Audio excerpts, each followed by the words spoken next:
For 730 days, my husband Marcus told me he was going to the gym every Tuesday afternoon. He lied. When the coroner handed me the key to safe deposit box 402, I thought I would find cash or maybe a love letter. Instead, I found a USB drive that turned my grieving into a war zone. If you think you know the people you sleep next to, think again. Before I tell you what was on that drive, hit that like button if you have ever discovered a secret that shattered your reality. My name is Keisha, and at 32, I was standing in the middle of my own living room still wearing the black veil from burying the love of my life just 2 hours prior. The scent of lilies and stale condolences still clung to my dress. I just wanted silence. I wanted to curl up on Marcus's favorite leather armchair, smell his cologne, and pretend the aneurysm hadn't stolen him from me. But silence is a luxury the greedy never afford the grieving. I walked into the sunken living room of our Chicago brownstone, a space I had meticulously designed with minimalist warmth, only to find it invaded. Tanisha, my sister-in-law, was sprawled across the cream velvet sofa with her heels still on. She was holding one of my Waterford crystal flutes, the specific ones Marcus and I had toasted with at our wedding reception in Napa Valley. She swirled the dark red liquid not with reverence but with boredom, watching the expensive vintage coat the glass. She took a sip and grimaced, letting out a loud, exaggerated sigh that echoed off the high ceilings. "This tastes like vinegar, Keisha. Did Marcus really keep this swill in the cellar? Or is this the best you could afford now that the breadwinner is gone?" She laughed, a sharp sound that grated against my raw nerves. I felt a physical blow to my chest. That bottle was a 2015 Cabernet Sauvignon that Marcus had been saving for our 5th anniversary next month. Tanisha was treating it like cheap gas station wine. I tightened my grip on my purse, trying to summon the composure Marcus always admired in me. I asked them to please respect the house and my need for rest. I told them the reception was over and guests had left hours ago. That was when my mother-in-law Bernice finally looked up from where she sat. She had taken residence in the high-backed wing chair near the fireplace, the one Marcus used to call his throne. She looked at me not as a daughter-in-law who had just lost her husband, but as a squatter who had overstayed her lease. Bernice smoothed her silk skirt, her eyes dry and sharp as flint. She did not look like a mother mourning her son. She looked like a general surveying a conquered battlefield. She said, "Leave the girl alone, Tanisha. Keisha probably does not know the difference between a Pinot Noir and grape juice given where she came from. But that changes today." I froze. The disrespect was nothing new. They had always looked down on my humble upbringing, despite my own career success. But doing this on the day of the funeral was a new level of cruelty. I asked them politely to leave my home. Bernice stood up slowly, walking over to the mantel to run a finger over the dust-free surface. She turned to me with a smile that didn't reach her eyes and delivered the first blow. "We are not going anywhere, Keisha. Someone responsible needs to oversee the assets now that my son is gone. We will be staying here until the probate settles to make sure nothing of value goes missing from the family estate." Before I could process Bernice's declaration of war, the heavy oak door connecting the kitchen to the garage swung open. The sound of heavy footsteps broke the tension, but what followed shattered my composure completely. Chad, Tanisha's husband, strolled into the kitchen. He was a man who always wore suits that were slightly too tight, trying to project a success his bank account never reflected. He was whistling a tune, casually tossing a set of keys in the air and catching them with a rhythmic clinking sound. My heart stopped. I knew that specific jingle. It was the heavy brass keychain with the leather fob that Marcus had custom ordered for his 1968 Porsche 911. That car was not just a vehicle. It was Marcus's pride, a restoration project that had taken him 5 years of weekends to perfect. He treated that car better than he treated his own health. Chad saw me staring at his hand and didn't even flinch.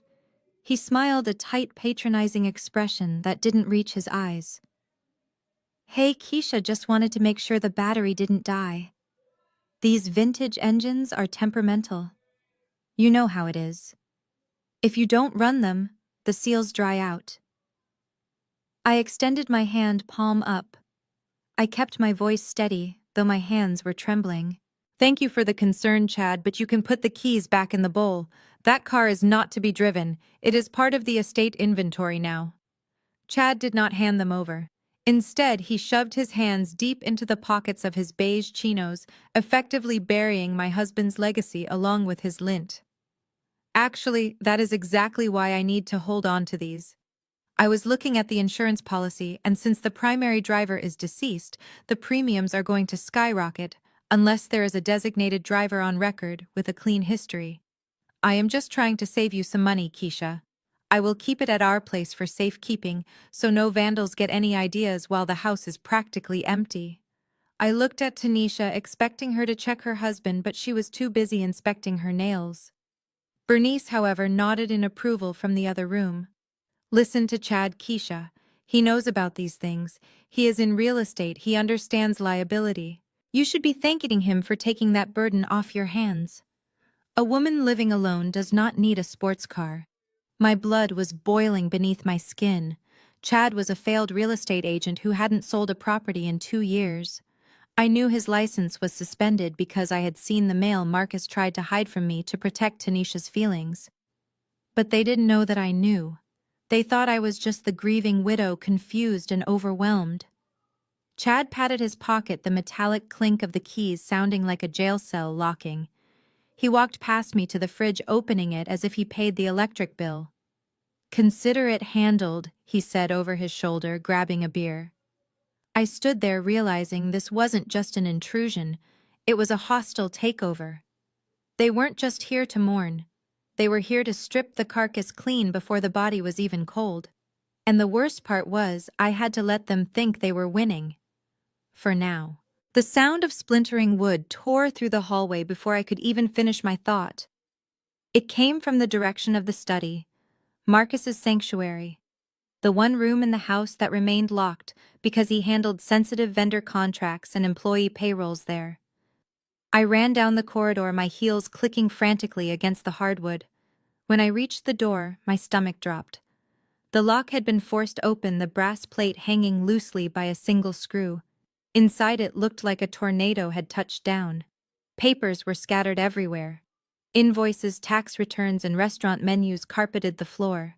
Tanisha was dumping out the contents of the mahogany desk drawers, creating a mountain of debris while Chad was tapping on the walls looking for a hidden safe. Bernice stood in the center of the chaos, holding Marcus's framed degree from Howard University, as if assessing its pawnshop value.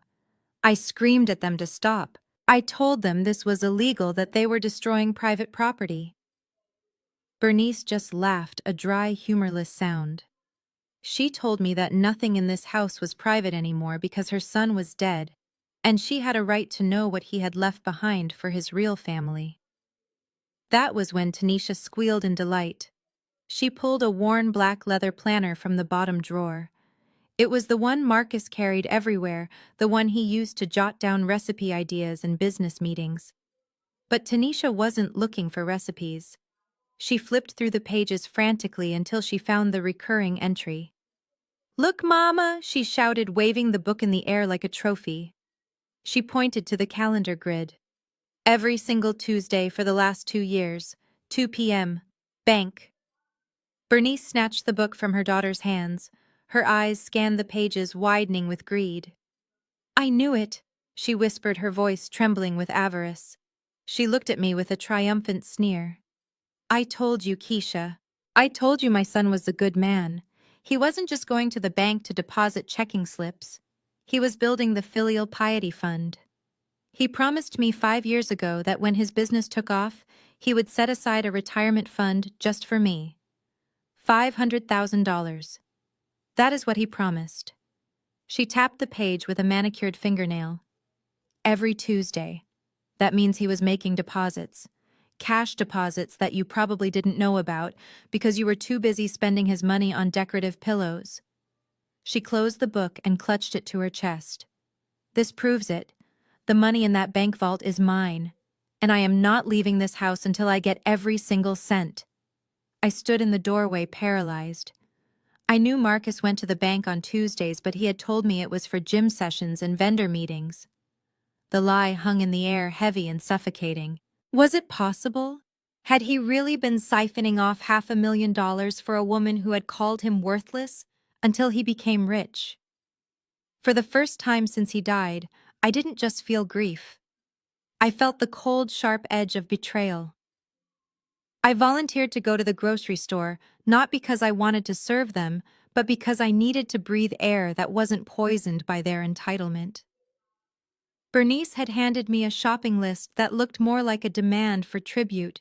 She wanted organic strawberries, imported sparkling water, and thick-cut ribeye steaks. Tanisha had added specific requests for gluten-free artisanal crackers and a brand of champagne that cost $80 a bottle.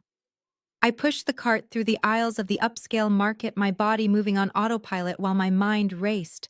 I was numb. The total at the register came to $340. I didn't flinch. I just wanted to pay, get out, and survive another night. I pulled out the platinum debit card connected to the joint account Marcus and I had shared for 5 years. It was the account used for household expenses, the one that had never been overdrawn a day in its life. I inserted the chip and waited. The terminal let out a harsh mechanical buzz. Declined. The cashier, a young woman with purple hair who looked like she would rather be anywhere else, sighed loudly. "Try it again," she said, tapping her fingers on the counter. I wiped the chip on my skirt, my face heating up as I felt the eyes of the line behind me boring into my back. I inserted it again. Declined. "Please contact your financial institution." I pulled out my phone, my hands shaking slightly, and dialed the priority banking number. I expected to hear that it was a fraud alert, perhaps triggered by the unusual spending patterns so soon after the funeral. Instead, the voice on the other end was apologetic but firm. "Mrs. Jenkins, I am afraid that account has been frozen effective immediately. We received a certified notification of a probate dispute regarding the estate assets. A party named Bernice Jenkins submitted an affidavit claiming potential dissipation of funds. Until the executor is officially appointed by the court, all liquid assets are locked." I stared at the phone in disbelief. Bernice had not just invaded my home, she had called the bank while I was driving to the store. She had accused me of stealing my own husband's money before the dirt on his grave had even settled. She had cut off my lifeline. The cashier cleared her throat. "Ma'am, are you going to pay for this or not? People are waiting." I looked at the cart filled with the food that my tormentors were waiting to eat. I should have walked away. I should have left the cart there and let them starve. But I knew that would only give them more ammunition to call me unstable. I dug into my purse, pulling out the emergency cash envelope I kept for tipping housekeepers and valet drivers. I counted out crumpled $20 bills, fives, and even quarters. I paid for their feast with pocket change, humiliation burning in my throat with every coin I placed on the counter. I walked out to the parking lot, the heavy bags cutting into my fingers, realizing that Bernice wasn't just greedy, she was trying to starve me out. The aroma of rosemary and searing beef filled the kitchen, a cruel contrast to the gnawing emptiness in my stomach. I had spent 2 hours preparing the feast Bernice demanded, searing the ribeyes exactly to medium rare, just the way Marcus used to like them, even though he was no longer here to eat them. My feet ached from standing in the heels I hadn't taken off since the cemetery, but I focused on the rhythm of the knife chopping vegetables. It was the only thing keeping me grounded. When everything was ready, I arranged the meat on the good china, the heavy porcelain platters that were usually reserved for Thanksgiving. I carried the heavy tray into the dining room, expecting to finally sit down and rest. The conversation at the table stopped abruptly the moment I crossed the threshold. Tanisha was already seated at the head of the table, my spot pouring herself another glass of the $80 champagne. Chad was tucking a napkin into his collar, like a cartoon villain preparing to feast. I placed the platter in the center of the table and moved to pull out the empty chair at the far end, the one usually reserved for guests. Bernice cleared her throat, a sharp sound that echoed in the high-ceilinged room. "Actually, Keisha," she said, her voice dripping with faux politeness. "We need to discuss sensitive family legal matters regarding the estate distribution. It would be inappropriate for you to be present since you are technically the opposing party in the probate filing." I stood there, my hand gripping the back of the chair until my knuckles turned white. "You want me to eat in the kitchen?" I asked, my voice flat. Bernice didn't even look at me. She picked up the serving fork and stabbed a steak. We just want to protect your privacy, Keisha. What we are discussing involves deep financial history that you are not privy to. You can fix yourself a plate and eat at the breakfast nook. It is for the best. I turned to leave, humiliation burning my cheeks, when Chad spoke up, his mouth already full of the food I had paid for with my pocket change. Speaking of financial history, he said, chewing loudly, we need to address the elephant in the room, the $200,000 Marcus borrowed from me last year for the restaurant expansion. I have been patient because he was family, but now that he is gone, I need that capital back. I have the promissory note right here in my digital files. I froze near the doorway. Marcus had never borrowed a dime from Chad. In fact, Marcus had bailed Chad out of 3 failed business ventures. The audacity of the lie was breathtaking. Chad was trying to establish a debt against the estate to drain whatever cash was left. I wanted to scream, to call him a liar, to throw the rest of the dinner into the trash, but I caught Bernice's eye. She was watching me, waiting for me to explode so she could call me unstable. I swallowed the rage, tasting bile. I will let the lawyers handle any claims, Chad, I said quietly. Bernice waved a hand at me dismissively. We will handle the finances. Just make sure the pots are scrubbed and the kitchen is spotless before you go to bed. We do not want roaches in this house. Now close the door, we have business to discuss. I scrubbed the grease from the steak knives until my knuckles were raw, the sound of running water, the only thing drowning out the laughter from the dining room. I had just dried the last platter when a heavy thud shook the ceiling above me. It sounded like furniture was being overturned. I dropped the towel and ran up the spiral staircase, my heart pounding against my ribs, fearing that perhaps Bernice had collapsed or Chad had broken something in a drunken stupor. But when I reached the second-floor landing, the scene before me was not an accident. It was an eviction. The hallway, usually a pristine gallery of Marcus's black-and-white photography, was now a landfill of my personal belongings. My clothes were everywhere. The emerald silk gown I wore to the formidable winter gala lay crumpled in a heap. My cashmere sweaters, the ones Marcus had bought me in Paris, were scattered across the floor like dirty rags. Standing in the doorway of the master bedroom was Tanisha. She had her arms full of my blazers and skirts, and the moment she saw me, she didn't freeze or apologize. She simply tossed the bundle into the corridor, watching as a pearl button on my favorite jacket snapped off and rolled across the hardwood floor. I asked her what she thought she was doing, my voice trembling, not with fear, but with a rage so hot it felt cold. Tanisha dusted her hands off as if touching my wardrobe had contaminated her. She walked past me, kicking a pair of my running shoes out of her path.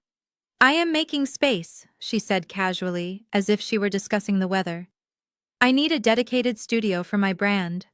The lighting in the guest room is trash, and the master suite has the best acoustics for my live streams. My followers expect a certain level of luxury, Keisha. I can't be filming with your bargain bin aesthetics in the background. I stepped forward, blocking her path to the stairs. That is my room, Tanisha. That is the bed I shared with your brother. You cannot just throw my life into the hallway because you want to play influencer. Tanisha laughed, a sharp, cruel sound that echoed in the open space.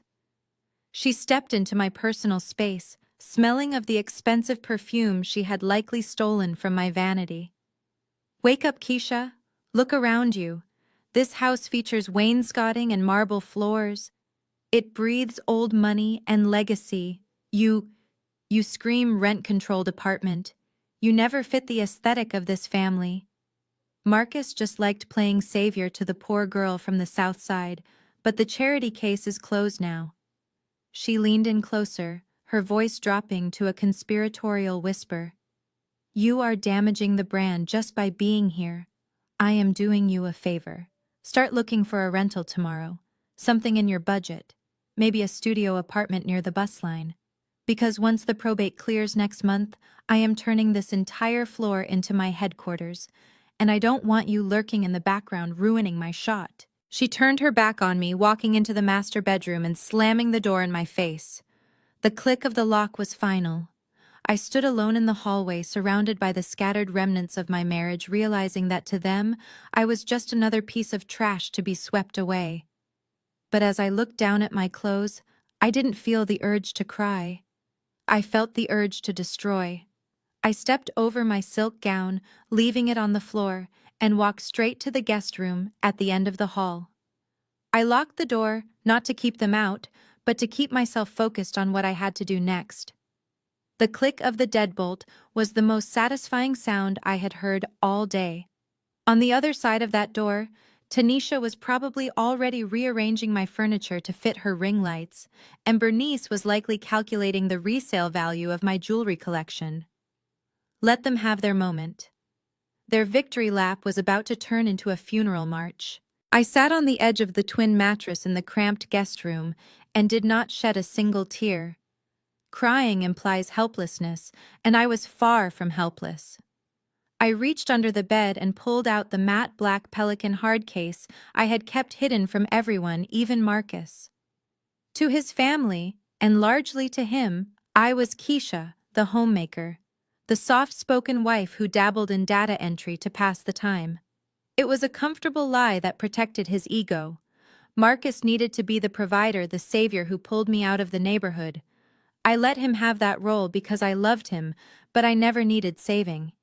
I dragged the heavy case onto the desk and popped the latches. Inside sat a custom-built dual-screen workstation that cost more than Tanisha's entire wardrobe. I powered it up, the cooling fans humming with a low, aggressive whir. This was not a machine for browsing social media or shopping online. This was a weapon. I placed my thumb on the biometric scanner. A green light flashed and the screen didn't open to a desktop with cute wallpapers. It flooded with cascading lines of code, secure server proxies, and financial tracking software. Welcome back, Ghost. That was my handle in the industry. For the past decade, I hadn't just been typing numbers into spreadsheets. I was a high-level forensic accountant hired by divorce attorneys and federal agencies to find money that powerful people tried very hard to hide. I tracked embezzlement, money laundering, and offshore shell companies for a living. Bernice thought she was bullying a naive widow who didn't understand how probate worked. She had no idea she had just declared war on a woman who could trace a digital dime across 3 continents in under 10 minutes.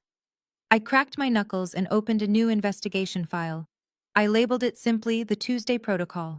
If Marcus was hiding money, or if he was being blackmailed, or if he was really just a mama's boy building a nest egg for that witch downstairs, I would know before the sun came up. I typed in Marcus's social security number and bypassed the standard banking login screens using a backdoor algorithm I had developed for auditing purposes. The screen flickered as it began to pull metadata from every financial institution in the state. They wanted to freeze my accounts. Fine. I was about to set their entire world on fire with the truth. I hit enter and watched the data stream begin. It was time to go to work. The blue glow of the dual monitors cut through the darkness of the guest room, illuminating the walls with scrolling lines of code. I cracked my knuckles, a nervous habit from my days as a junior analyst, and focused on the task at hand. Accessing Marcus's private cloud account felt like a violation. We had built our marriage on trust, never demanding passcodes or tracking each other's phones. But that trust had died the moment his family turned my grief into a salvage operation. I wasn't just a snooping wife anymore. I was a forensic investigator entering a crime scene, and the victim was the truth. I bypassed the standard 2-factor authentication using a recovery protocol I had installed on our network years ago for emergencies. The system hesitated for a microsecond before the words "access granted" flashed in green. I didn't waste time reading his texts or emails. People lie in texts. They curate their emails. But metadata never lies. I pulled up the raw GPS telemetry from his phone for the past 24 months and applied a filter.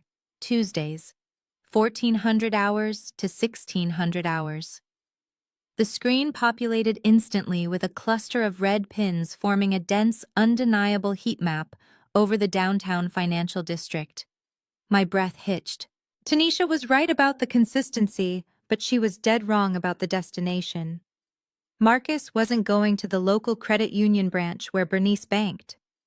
He wasn't even going to the commercial bank that handled our restaurant payroll. I zoomed in on the map, the satellite view revealing the specific building where my husband had spent the last 2 years of his life. The pins dropped precisely on the Meridian Citadel. It was a black glass fortress that housed the private wealth management division of the Sovereign International Bank. This wasn't a place for checking accounts or holiday funds. This was the vault where old money slept. You didn't just walk into the Meridian. You needed a liquid net worth of $10 million just to get an appointment, and you needed retinal clearance just to call the elevator to the sub-basement. I stared at the screen, my mind reeling. Marcus ran a successful soul food chain, but we were comfortable, not ultra-wealthy. We drove nice cars, but we didn't have $10 million sitting liquid. Unless we did. A cold chill ran down my spine. If Marcus had access to the Meridian vaults, he was either hiding a fortune that I knew nothing about, or he was moving money for someone who did.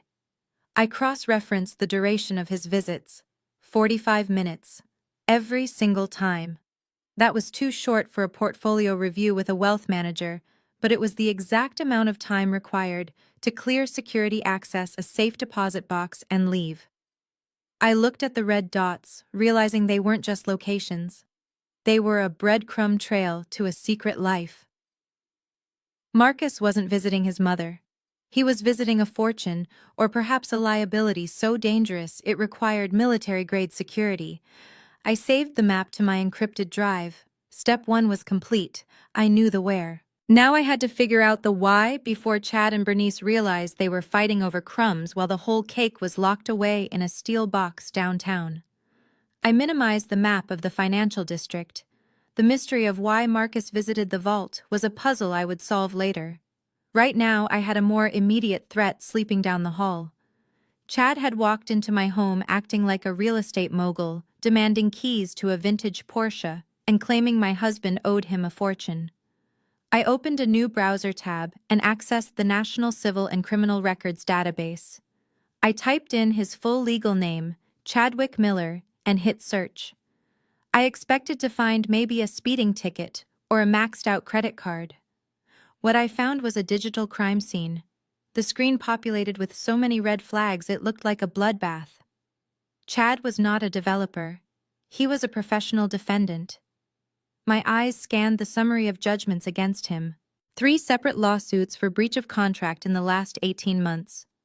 He had taken deposits from elderly clients for home renovations he never started and then ghosted them. But the civil suits were just the tip of the iceberg. I pulled his credit report using a backdoor lender verification tool. His score was an abysmal 420. He wasn't just broke. He was underwater. I scrolled down to his recent transaction history, which was riddled with cash advances from predatory payday lenders. Then I saw the pattern that explained everything. Transfers to offshore accounts in Curaçao and Antigua. These weren't investments. They were payments to online sports betting sites. Chad wasn't investing in real estate. He was gambling away his mortgage. I did the math in my head. Between the lawsuits and the bookies, Chad was in the hole for over $150,000. The promissory note he had waved at dinner claiming Marcus owed him money wasn't an asset. It was a fabrication born of desperation. He didn't need that money to expand a business. He needed it to keep his kneecaps intact. A chill went down my spine as I realized the gravity of the situation. I wasn't dealing with a greedy brother-in-law who wanted a free ride. I was dealing with a drowning man who would pull everyone down with him just to get a breath of air. I looked at the timestamps on the most recent debt collection notices. They were dated 3 days ago. Final notice. Immediate payment required. Chad was out of time. That explained his aggression. That explained why he tried to take the Porsche immediately. He needed quick cash to pay off a loan shark or settle a judgment before he went to jail. I sat back in my chair, the glow of the monitor illuminating the danger I was in. A greedy man is annoying, but a desperate man is dangerous. and Chad was desperate enough to do anything. I saved the entire dossier to a secure folder labeled Leverage. If he tried to extort me again, I wouldn't just say no. I would hand him a printout of his own destruction. The sanctuary of my home had been transformed into a theater of cruelty. Bernice had summoned the prayer circle from Grace Tabernacle ostensibly to pray for the soul of her departed son, but in reality to hold a public tribunal where I was the silent defendant. The living room was filled with women in oversized hats and judgmental stares clutching leather-bound Bibles like weapons. I was reduced to the help moving silently across the Persian rug with a silver tea service tray that weighed heavily in my hands, both physically and metaphorically. As I poured Earl Grey into delicate china cups, the conversation did not pause. In fact, it grew louder, ensuring I heard every syllable of my own assassination.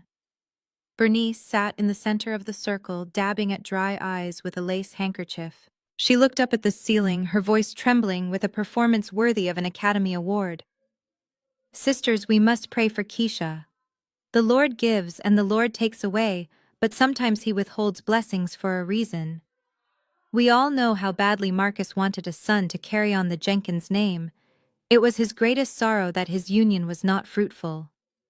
She paused to take a sip of the tea I had just poured, her eyes locking onto mine over the rim of the cup. Perhaps it was divine intervention. The Lord knew that a woman whose heart is filled with the love of money has no room for the love of a child. A collective gasp of faux sympathy rippled through the room. One of the deacons, a woman named Sister Clara, who had never liked me, reached out and patted Bernice's hand. "You are so strong, Bernice. It is a tragedy when a man works himself to death only to have his legacy threatened by those who only see dollar signs. But do not worry. God will protect the widow and the mother. That money Marcus set aside, that filial piety fund you told us about, that is your blessing. It is righteous restitution for the years you spent raising him, while others just reap the benefits." I stood there, the silver teapot hovering over the last cup, feeling the heat of the steam against my wrist. The accusation of being barren was a low blow that Bernice knew would cripple me. We had tried for years. We had seen specialists. The fertility struggle was a private pain Marcus and I had shared in whispered conversations and tearful nights. Bernice had turned my biological heartbreak into a character flaw, framing my infertility as a punishment from God for greed I didn't possess. I wanted to scream. I wanted to overturn the tray and scald the hypocrisy right off their faces, but I remembered the digital file on my computer upstairs. I remembered the leverage folder. I gently placed the teapot on the coffee table, ensuring it didn't make a sound. I straightened my back, smoothing the front of my black dress.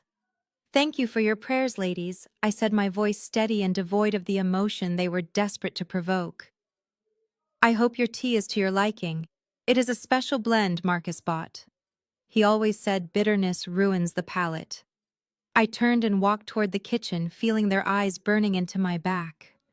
Bernice's voice followed me loud and clear. "Sea cold as ice. No tears. Only a woman waiting for a check behaves like that. Let them pray," I thought as I pushed through the swinging door. They were going to need divine intervention when I was done with them. The last of the prayer circle ladies had finally left, taking their judgment and their oversized hats with them. I was in the kitchen scraping the remnants of cucumber sandwiches into the trash when I heard Tanisha's voice floating down from the staircase. She was on a video call, her voice pitched high and fake, showing off her outfit for the evening. I walked into the hallway to make sure she wasn't dragging her luggage across the hardwood floors again, but what I saw stopped the blood in my veins. Tanisha was posing in the foyer mirror, angling her phone to catch the light.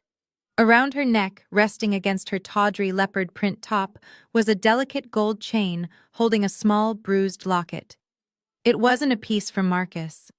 It was the only thing I had left of my mother. She had worn that necklace every day of her life, scrubbing floors and taking in laundry so I could have books for school.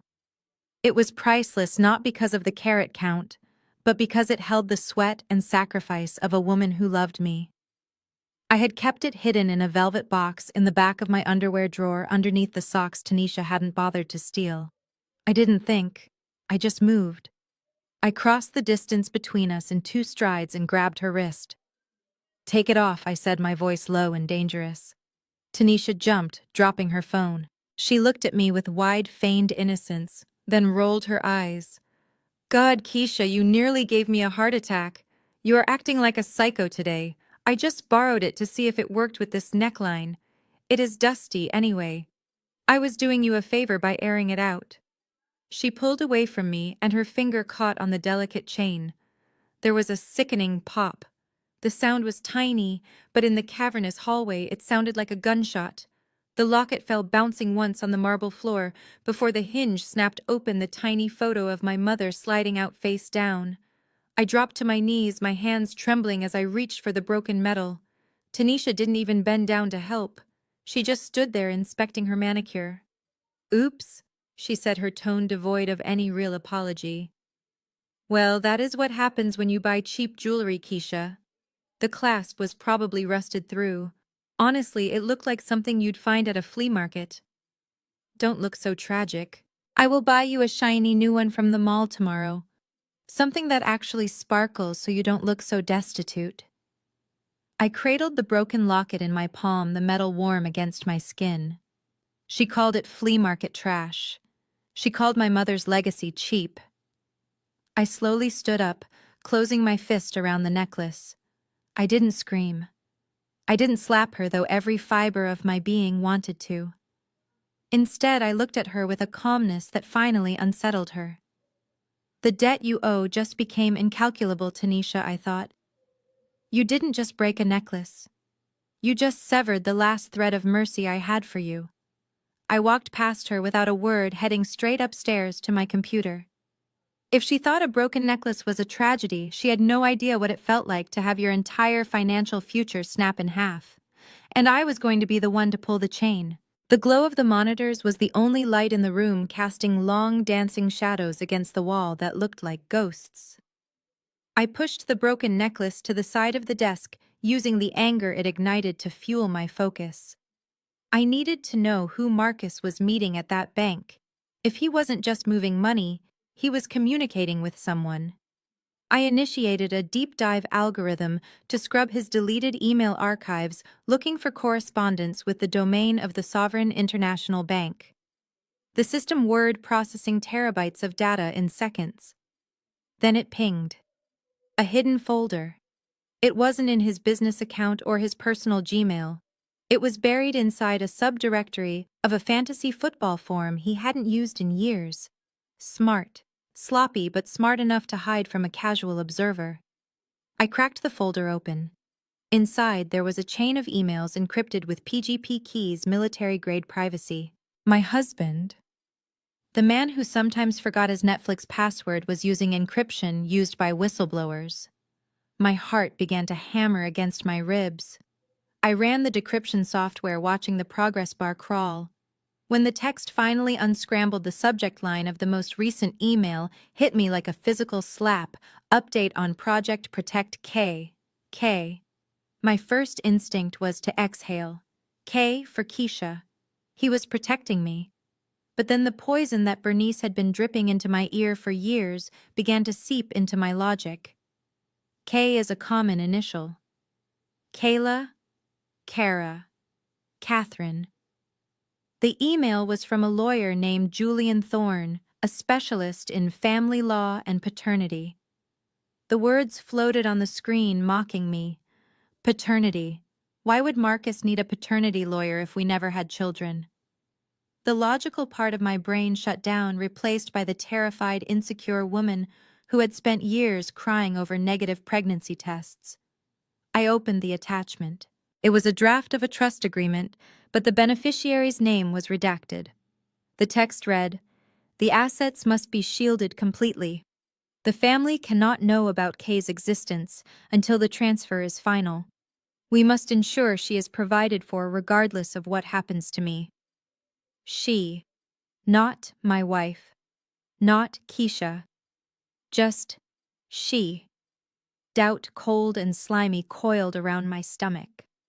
Was this why he went to the bank every Tuesday? Was there a woman there, a teller, a manager, someone who gave him what I couldn't? Maybe the family he was hiding Kay from wasn't just his mother and sister. Maybe it was me. Maybe I was the threat. I looked at the wedding ring on my finger, suddenly feeling like a prop in a play I didn't know I was starring in. If Marcus had betrayed me, if all this fighting for his legacy was for another woman's benefit, I would burn this house to the ground myself. I needed to know who Kay was, and I needed to know before I walked into that bank and handed over the keys to a kingdom that might belong to a mistress. I stared at the encrypted email on my screen, the name Kay, burning a hole in my composure when the heavy oak door creaked open behind me. I quickly minimized the window, my heart hammering against my ribs as Chad stepped into the room. He wasn't whistling this time. His face was pale, glistening with a sheen of sweat that the air conditioning couldn't dry. He held a manila envelope in his hand, tapping it rhythmically against his thigh. He didn't look like the arrogant intruder from the garage anymore. He looked like a cornered animal preparing to bite. Chad walked over to the desk and tossed the envelope onto the keyboard, covering my hands. "I thought you should see this before the lawyers get involved," he said, his voice dropping to a faux whisper of concern. "I found it in Marcus's glove compartment when I moved the car. I didn't want to show Tanisha or Bernice. It would kill them to know their golden boy wasn't so perfect." I opened the envelope with trembling fingers, pulling out a glossy 8x10 photograph. It was a picture of Marcus walking out of a boutique hotel, his arm around the waist of a tall, elegant woman with her back to the camera. They looked intimate. They looked like a couple. For a second, the world tilted on its axis. The doubt from the email flared up, choking me. But then my forensic training kicked in. I blinked, forcing my brain to switch from heartbroken wife to cold analyst. I looked closer. The lighting was wrong. The shadow cast by Marcus fell to the left, consistent with the afternoon sun, but the woman's shadow was almost non-existent, pooling directly beneath her feet, as if she were standing under noon light. And the pixelation around his hand on her waist was jagged, a telltale sign of a hurried digital overlay. It was a fake. A sloppy, desperate fabrication created by someone who needed leverage fast. Chad leaned in, smelling of stale beer and desperation. "I know it hurts, Keisha, but think about his legacy. If this gets out, if the church finds out, his reputation is ruined. The business will tank. No one buys ribs from a cheater in this town. But I can make this go away. I can burn this photo and the negatives. All I need is your signature on the transfer deed for the restaurant. Just sign it over to me for management purposes. You keep the house, I take the business headache, and Marcus stays a saint." He placed a pen on top of the photo. It was a shakedown, plain and simple. He was banking on my grief making me blind. He thought I was a fragile widow who would pay any price to protect a memory. He didn't know he was trying to con a woman who spotted forged signatures for a living. I looked up at him, letting my eyes fill with tears I didn't feel. "You would do that for him, Chad?" I asked, my voice trembling. He nodded eagerly. "For family, Keisha. Anything for family." I looked back at the photo. I wasn't going to sign. But I needed him to think I was breaking. I needed him to think he had won just for a few more hours. I pushed the photo back into the envelope. "Give me until tomorrow," I whispered. "I need to say goodbye to him properly before I sign him away." Chad smiled, snatching the envelope back. "Tomorrow, Keisha. Don't make me release this to the tabloids." He walked out, leaving me alone with the realization that my husband's family wasn't just cruel. They were criminals.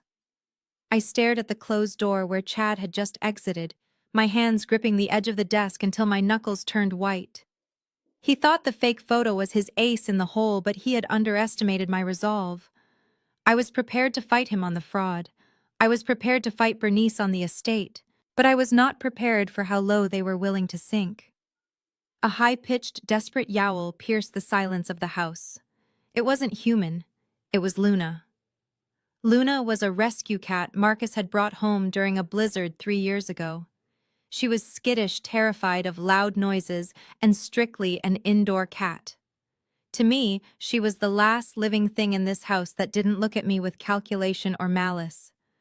I scrambled out of the chair and ran into the hallway following the sound of her distress. It was coming from the back of the house.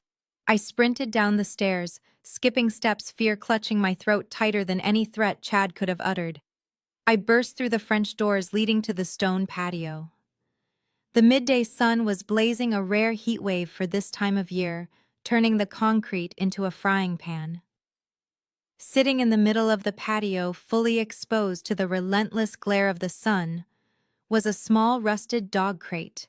Inside, Luna was panting heavily, her small body pressed against the wire mesh, eyes wide with terror. Sitting in the shade of the pergola just 10 feet away were Bernice and Tanisha. They were drinking iced tea, looking cool and comfortable, completely ignoring the suffering animal in front of them. I ran to the crate, my fingers fumbling with the latch. It was padlocked. I spun around, screaming at them to give me the key. Bernice didn't even flinch. She stirred her tea slowly, the clinking of the ice cubes the only sound besides Luna's labored breathing. "Animals carry diseases," Keisha Bernice said calmly. "I do not want that beast shedding on my furniture. Besides, she looks like she enjoys the fresh air." I grabbed the heavy iron poker from the outdoor fire pit and smashed it against the padlock, but it wouldn't budge. Luna let out a weak cry, her tongue lolling out. She was overheating. Tanisha laughed, scrolling on her phone. "Don't be dramatic. It is just a cat. But you know accidents happen. Sometimes the latch breaks. Sometimes the gate to the alley gets left open. If she got out, she probably wouldn't last an hour with the coyotes in the ravine." Chad stepped out onto the patio, holding the transfer documents and a pen. He walked over to the crate and dangled a small silver key in front of my face. "It is a tragedy, really," he said, his voice dripping with faux sympathy. "But we can bring her inside right now. Into the air conditioning. Into safety. All you have to do is sign the paper, Keisha. Just acknowledge that I am the interim manager of the restaurant." I looked at Luna. Her breathing was getting shallow. I looked at Chad's smug face, at Bernice's cold indifference. They weren't just thieves, they were monsters. If I refused, they would watch her die just to teach me a lesson. I snatched the papers from Chad's hand. I didn't read them. I slammed them onto the hot outdoor table and scribbled my name so hard, the pen tore through the paper. "There. It is done. Now give me the key." Chad tossed the key into the grass, forcing me to hunt for it on my hands and knees. I found it, unlocked the crate, and pulled Luna into my arms. She was hot to the touch, limp and terrified. I rushed her inside, tears finally streaming down my face. I had given them what they wanted. But as I held my cat under the cool water of the kitchen sink, I made a vow. They had forced my hand today, but they had also removed the last shred of my humanity. I was done playing defense. Tuesday was coming, and I was going to destroy them. I wrapped Luna in a dry towel and placed her in the safety of my walk-in closet with food, water, and a fresh litter box. My hands were no longer shaking. The terror I had felt on the patio watching my pet gasp for air had calcified into a cold, hard resolve. I walked back to my desk, bypassing the pile of forged documents Chad had forced me to sign. Those papers were meaningless. They were based on coercion and fraud, and in my line of work, that made them nothing more than confetti. I pulled up Marcus's call log on the screen again. There was one number that appeared every Tuesday morning at 9 sharp, exactly 5 hours before his visit to the bank. It wasn't saved in his contacts under a name. It was just 10 digits. I picked up my burner phone, a tool of my trade I kept for sensitive investigations, and dialed the number. I expected a receptionist or a voicemail. Instead, on the third ring, a man's voice answered. He didn't say hello. He didn't ask who was calling. He simply said, "Mrs. Jenkins, I wondered how long it would take you to find this number."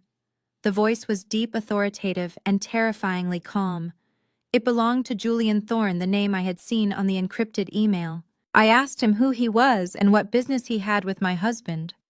Thorne didn't deflect. He said, "I am the architect of the safety net Marcus built for you. We have been monitoring the situation since the funeral. We are aware of the probate filing Bernice submitted. We are aware of the temporary freeze on your accounts. It was all anticipated. My grip on the phone tightened. Anticipated. My husband had planned for his own mother to try and starve me out. Thorne corrected me gently. Not planned, Mrs. Jenkins. Predicted. Marcus knew exactly who they were. That is why we created the Tuesday protocol. I asked him what I needed to do. His instructions were precise. Do not fight them on the small things. Let them think they have won. Let them believe the house and the business are within their grasp. But on Tuesday at 2 in the afternoon, you must be at the Sovereign International Bank. Bring the key to box 402, bring the death certificate, and bring them. I hesitated. You want me to bring Bernice? And Chad Thorne's voice dropped an octave, sounding almost like a judge delivering a verdict. Yes. The trust stipulations require all potential claimants to be present for the unveiling. It is not just a reading of a will, Keisha. It is an execution of justice. They need to see it to believe it. He hung up before I could ask another question. The line went dead, leaving me in the silence of my hijacked home. I looked at the calendar. Tuesday was 48 hours away. I had to survive 2 more days of their torment. I had to play the defeated widow. I had to let Tanisha paint over my walls and let Chad drive my husband's car. But as I set the phone down, a smile touched my lips for the first time in days. They thought they were circling a wounded gazelle. They had no idea they were walking directly into the lion's den. I walked to the mirror and wiped the tear tracks from my face. It was showtime. The next morning I walked into the kitchen with puffy eyes and slumped shoulders, wearing the same bathrobe I had worn for 2 days. I looked like a woman who had finally been broken by grief and pressure, which was exactly the performance they wanted to see. Bernice was at the island organizing a stack of real estate brochures for luxury condos downtown, clearly planning her new life with my husband's money. Chad was leaning against the counter, still smug from our conversation about the fake photo. I poured myself a cup of coffee, letting my hand tremble visibly so the cup rattled against the saucer. I cleared my throat, making my voice sound thin and brittle. You win, I whispered, staring down at the black liquid. I cannot fight you anymore. The house, the restaurant, the accounts. Take it all. I just want this to be over. I want to mourn my husband without being threatened in my own home. The reaction was immediate. Bernice dropped the brochure she was holding, a shark-like grin spreading across her face. She walked over and placed a hand on my shoulder, not in comfort, but in possession. Oh, Keisha, honey, this is for the best. You are making the righteous choice. We never wanted to fight you. We just wanted what belongs to the Jenkins bloodline. You are young. You can start over somewhere simpler. Chad pushed a pen toward me across the granite countertop, eager to seal the deal right then and there. Just sign the transfer deed now and we can call off the lawyers. But I shook my head, pulling the robe tighter around me. No, not today. I need to do this properly. Marcus wanted us all to go to the bank on Tuesday. I will sign everything immediately after we leave the vault. Consider it my final act of respect for his wishes. After that, I will pack my bags and go. Tanisha, who had just walked in scrolling on her phone, looked up with a sneer. Why wait? Just sign it and get out. But Bernice silenced her with a sharp look. Let the girl have her moment, Tanisha. Tuesday is fine. What difference does 48 hours make when we are talking about a lifetime of security? She turned back to me, her voice dripping with condescension. We will drive to the bank together on Tuesday, Keisha. Like a family. And then we can all move on. I nodded weakly and shuffled back toward the stairs, clutching my coffee like a lifeline. As I turned the corner, I heard Chad whisper, I told you she would crack. She doesn't have the stomach for a war. I allowed myself a small, cold smile that they couldn't see. They thought I was retreating to lick my wounds. In reality, I was retreating to sharpen my knife.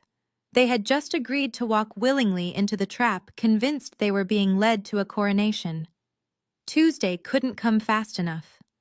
The grandfather clock in the foyer struck 3 times, signaling the witching hour. I had been lying awake in the guest room for hours, staring at the ceiling, waiting for the rhythm of the house to settle into deep sleep. Bernice snored with a heavy, rhythmic rattle that I could hear through the walls, and Chad had passed out on the leather sofa downstairs after drinking the rest of Marcus's scotch. That left Tanisha. She was a night owl, usually scrolling social media until dawn, but tonight the blue light from under her door had finally gone dark. It was time to move. I slipped out of bed dressed in black yoga pants and a long-sleeve shirt, my bare feet making no sound on the carpet. In my pocket, I carried 3 high-fidelity audio transmitters. They were not the cheap spy gadgets you buy online. These were professional-grade bugs used in corporate espionage, smaller than a dime, and capable of picking up a whisper from 20 feet away. I had retrieved them from my Pelican case, synced them to a secure server, and tested the frequency. Tonight, the walls of my own home were going to start talking back to me. I moved down the spiral staircase like a shadow, skipping the 3rd step that always creaked. My heart was hammering against my ribs, a stark contrast to the cold calculation in my mind. This was high-stakes poker, and if I got caught creeping around at 3 in the morning with surveillance equipment, their narrative of me being unstable would turn into me being dangerous. I reached the dining room first. This was their war room, the place where they spread out documents and plotted my demise over meals I cooked for them. I crawled under the massive oak table, the wood feeling cool against my cheek. I peeled the adhesive backing off the first transmitter and pressed it firmly against the underside of the table right where Bernice usually sat. 1 down. I moved to the living room, aiming for the underside of the coffee table near the fireplace where Chad liked to hold court. I was just reaching out to plant the second device when the kitchen light flooded the hallway. I froze. The sudden brightness was blinding. Footsteps slapped against the tile floor, lazy and shuffling. It was Tanisha. I scrambled backward, rolling my body behind the large wingback armchair, just as she walked into the living room. I pressed my hand over my mouth, my lungs burning with the need to exhale. Tanisha wasn't just getting water, she was wandering. She walked right past the chair where I was hiding, so close I could smell the stale wine on her breath. She stopped at the coffee table right where I needed to be. "Where is the remote?" she mumbled, her voice thick with sleep. She kicked at the rug, her foot landing inches from my hand. I squeezed my eyes shut, praying she wouldn't look down. If she saw me curled up in a ball behind the chair in the middle of the night, there was no lie in the world that could explain it. She groaned, gave up on the remote, and turned back toward the kitchen. The moment the fridge door opened, masking the sound of my movement, I lunged forward. I stuck the device under the coffee table and rolled back into the shadows, just as the fridge door slammed shut. Tanisha walked back past me, a bottle of water in hand, and trudged up the stairs. I waited 10 full minutes in the dark, shaking from the adrenaline, before I planted the final bug in the hallway. The trap was set. Now I just had to wait for the prey to speak. The guest room was pitch black, save for the single red LED on my audio receiver, which blinked in rhythm with the raucous laughter exploding in my headphones. Downstairs, my husband's family was throwing a victory party on his grave. Through the high-fidelity transmitters I had planted hours earlier, the sounds of their celebration were crystal clear. I could hear the wet pop of a cork being pulled from a bottle of vintage Dom Perignon, another treasure from Marcus's cellar that they had no right to touch. I sat motionless in the ergonomic chair, my eyes closed, letting their greed wash over me like a toxic wave. I was not just listening. I was recording. Every clink of a glass and every slur of a word was being digitized and stored on 3 separate cloud servers. Chad's voice boomed through the left earpiece, thick with alcohol and arrogance. "I told you she would fold. You saw her face yesterday. She looked like a kicked puppy. Women like Keisha always talk big until you show them a little muscle." He laughed, a wet, ugly sound. "I bet she is upstairs right now, packing her polyester suits into cardboard boxes." I tightened my grip on the armrest but remained silent. Let him think it was his intimidation tactics that broke me. His delusion was my camouflage. Tanisha chimed in, her voice shrill with excitement. I am calling the contractors tomorrow morning. I want this dark wood paneling gone immediately. We are going to paint everything white and gold.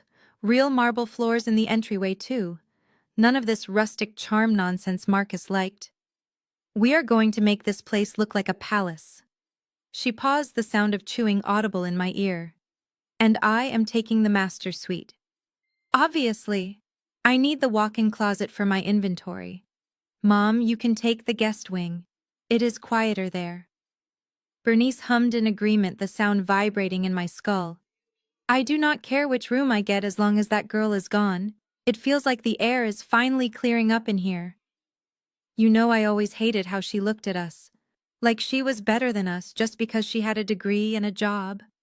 Well, look who is sitting at the head of the table now. She tapped a glass with a spoon, demanding attention. A toast. To the Jenkins family.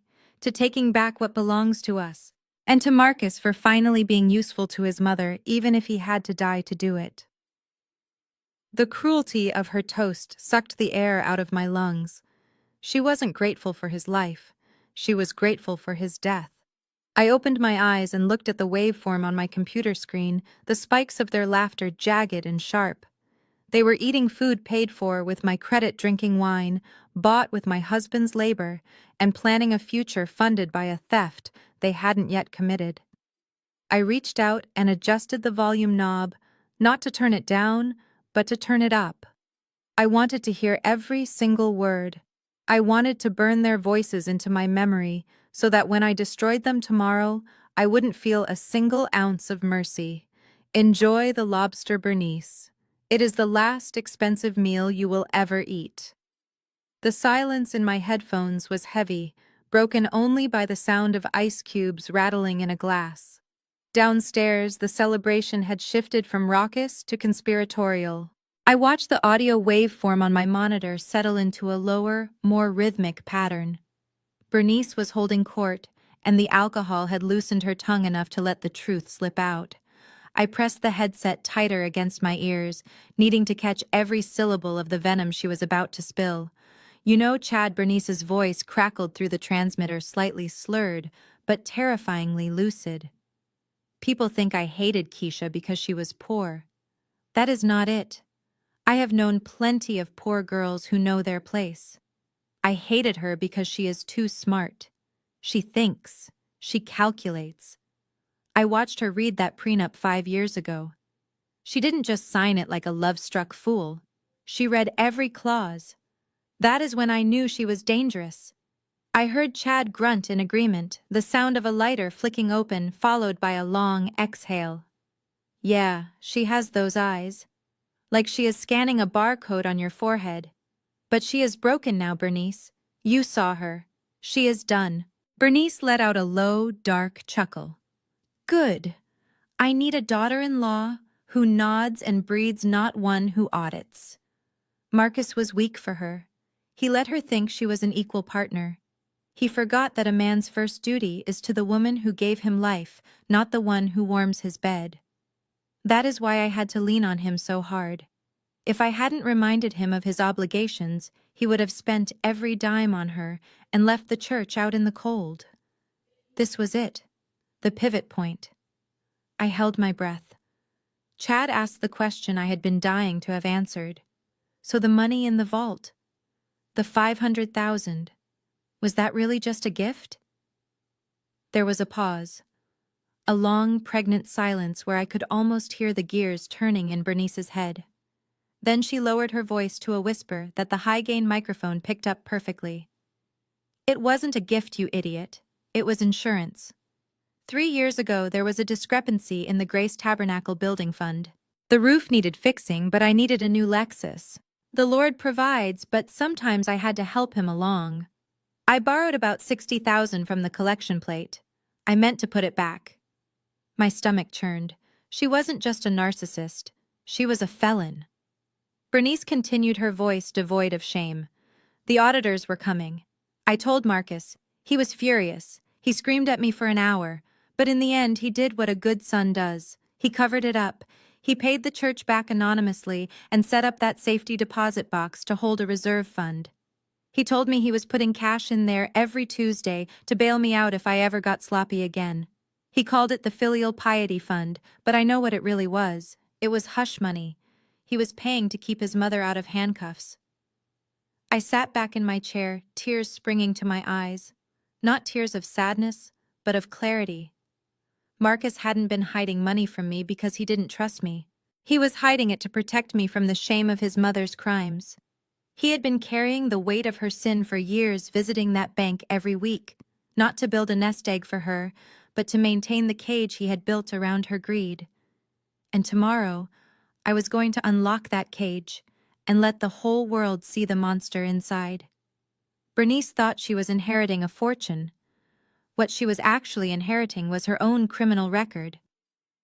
Bernice's heavy footsteps finally faded up the stairs, followed by the definitive click of her bedroom door closing. The matriarch had gone to sleep, believing she was the queen of the castle, secure in her victory. But down in the living room, the two people she trusted most were about to stick a knife in her back. I adjusted the frequency on my receiver, isolating the voices of Tanisha and Chad. The audio was crisp, picking up even the sound of Tanisha scrolling through her phone while Chad paced the floor. "Is she finally gone?" Tanisha asked, her voice dripping with irritation. "God, I thought she would never shut up about the church fund. If I have to hear one more story about how she sacrificed for Marcus, I am going to scream. She acts like she is the only one who lost a son, but she forgets I lost a brother who paid my credit card bills." Chad let out a low, dark laugh. He poured another drink, the liquid sloshing recklessly into the glass. "Let her talk, Tanisha. Let her feel important for one more day. Because once that safe deposit box opens and the cash is in hand, things are going to change. We cannot let her control that money. You know that, right? If Bernice gets her hands on 500 grand, she will donate half of it to that pastor to buy her way into heaven and waste the rest on ugly hats. We need that capital for us. For the business. For the brand." I listened as the silence stretched between them, heavy with unspoken malice. Then Tanisha spoke, her voice lower, calculating. "So what is the plan, Chad? We can't just take it from her. She is the mother. She will guilt-trip us until we die." Chad's voice dropped to a conspiratorial whisper that chilled my blood. "We don't take it. We manage it. I have already looked into it. Once the money is secured, we file for power of attorney. We use her grief against her. We say she is slipping, confused, too emotional to handle financial decisions. I found this facility in Stone Mountain. It is called Golden Years. It is affordable, Tanisha. Very affordable. That means more equity stays with us. We put her there for her own safety, of course. We visit on Sundays. She gets a bed and 3 meals, and we get the liquidity we need to actually live." There was a pause. I waited for Tanisha to defend her mother. I waited for her to be outraged that her husband was suggesting locking the woman who raised her in a budget nursing home just to steal her inheritance. Instead, Tanisha let out a sigh of relief. "You know she has been forgetting things lately, and she is so volatile. Maybe you are right. She needs professional care. We can turn her room into a guest suite for my investors. It really is the best solution for everyone." I sat in the dark, disgusted, but grimly satisfied. They were sharks eating their own. Bernice had raised a daughter exactly in her own image, selfish and heartless, and now that training was coming back to bite her. They were planning to imprison the woman who had just helped them destroy me. I saved the recording to a separate file titled Poetic Justice. When I dropped the hammer tomorrow, I wasn't just saving myself. I was saving Bernice from the very monster she had created, though she would never thank me for it. They deserved each other, but unfortunately for them, I was about to ensure they all ended up with exactly nothing. The vintage leather weekender bag open on the bed was not being filled with clothes for a retreat, but with the arsenal I would need to reclaim my life. I moved through the guest room with the precision of a soldier preparing for deployment, packing the matte black Pelican case containing my forensic workstation. I patted it carefully with a few cashmere sweaters I had salvaged from the hallway floor, treating the machine with more tenderness than anyone in this house had shown me all week. Next went the flash drives labeled and encrypted, containing the audio recordings of their conspiracy and the digital trail of their financial crimes. These were not just storage devices. They were the keys that would lock the door on this chapter of my life forever. The house was eerily silent, the kind of heavy quiet that precedes a tornado. Downstairs, the predators were sleeping, dreaming of spending money that belonged to a ghost. I walked to the window and looked out at the streetlights, casting long orange shadows on the driveway. It was the same driveway where Marcus used to park his Porsche, whistling as he walked to the front door to greet me. The memory didn't bring tears this time. It brought clarity. For days I had felt like a victim tossed around by the whims of people who saw me as nothing more than an obstacle to their payday. But tonight, standing in the dark, I realized I was not the victim. I was the executor. I turned back to the nightstand where I had placed a small silver-framed photograph of Marcus. It was taken on our honeymoon in Bora Bora. He was laughing, windblown and carefree, looking at me with a love that felt tangible even through the glass. I picked it up, tracing the line of his jaw with my thumb. Bernice had tried to rewrite his history. She had painted him as a dutiful son who secretly resented his wife, a man who built a shrine of cash to honor his mother. But I knew the truth now. The filial piety fund wasn't a shrine, it was a ransom payment. He hadn't gone to that bank every Tuesday to worship her. He had gone to keep her darkness from swallowing us whole. I felt a surge of fierce protectiveness rise in my chest.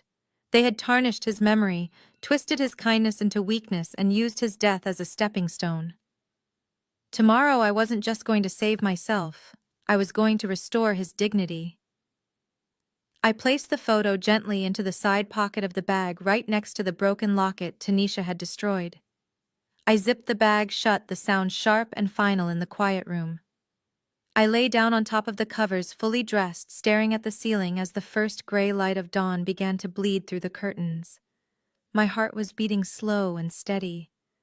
There was no fear left in me, only a cold, crystalline focus. I whispered into the silence, my voice steady and sure. I see what you did, Marcus. I see the safety net you wove while I was sleeping. Tomorrow I am going to pull the string, and I promise you, I will make you proud. The sun began to rise, illuminating the dust motes dancing in the air. Tuesday had arrived. The kitchen smelled of burnt toast and an overwhelming amount of gardenia perfume. It was Tuesday morning, the day Bernice had anointed as her coronation, and she was dressed for the part. She sat at the head of the island, wearing a navy blue suit with gold buttons that strained against the fabric, topped with a hat so wide it required its own zip code. She wasn't dressed for a bank meeting, she was dressed for a victory lap. Tanisha was next to her, wearing oversized sunglasses indoors to hide the bags under her eyes from the late-night celebration, while Chad paced the floor in a suit that he had clearly dry-cleaned just for this occasion. They looked like a gang of high-end thieves about to pull off a heist, which in their minds was exactly what they were doing. I walked in wearing a simple black dress and a gray cardigan. I made myself look small, faded, and defeated. It was the perfect camouflage.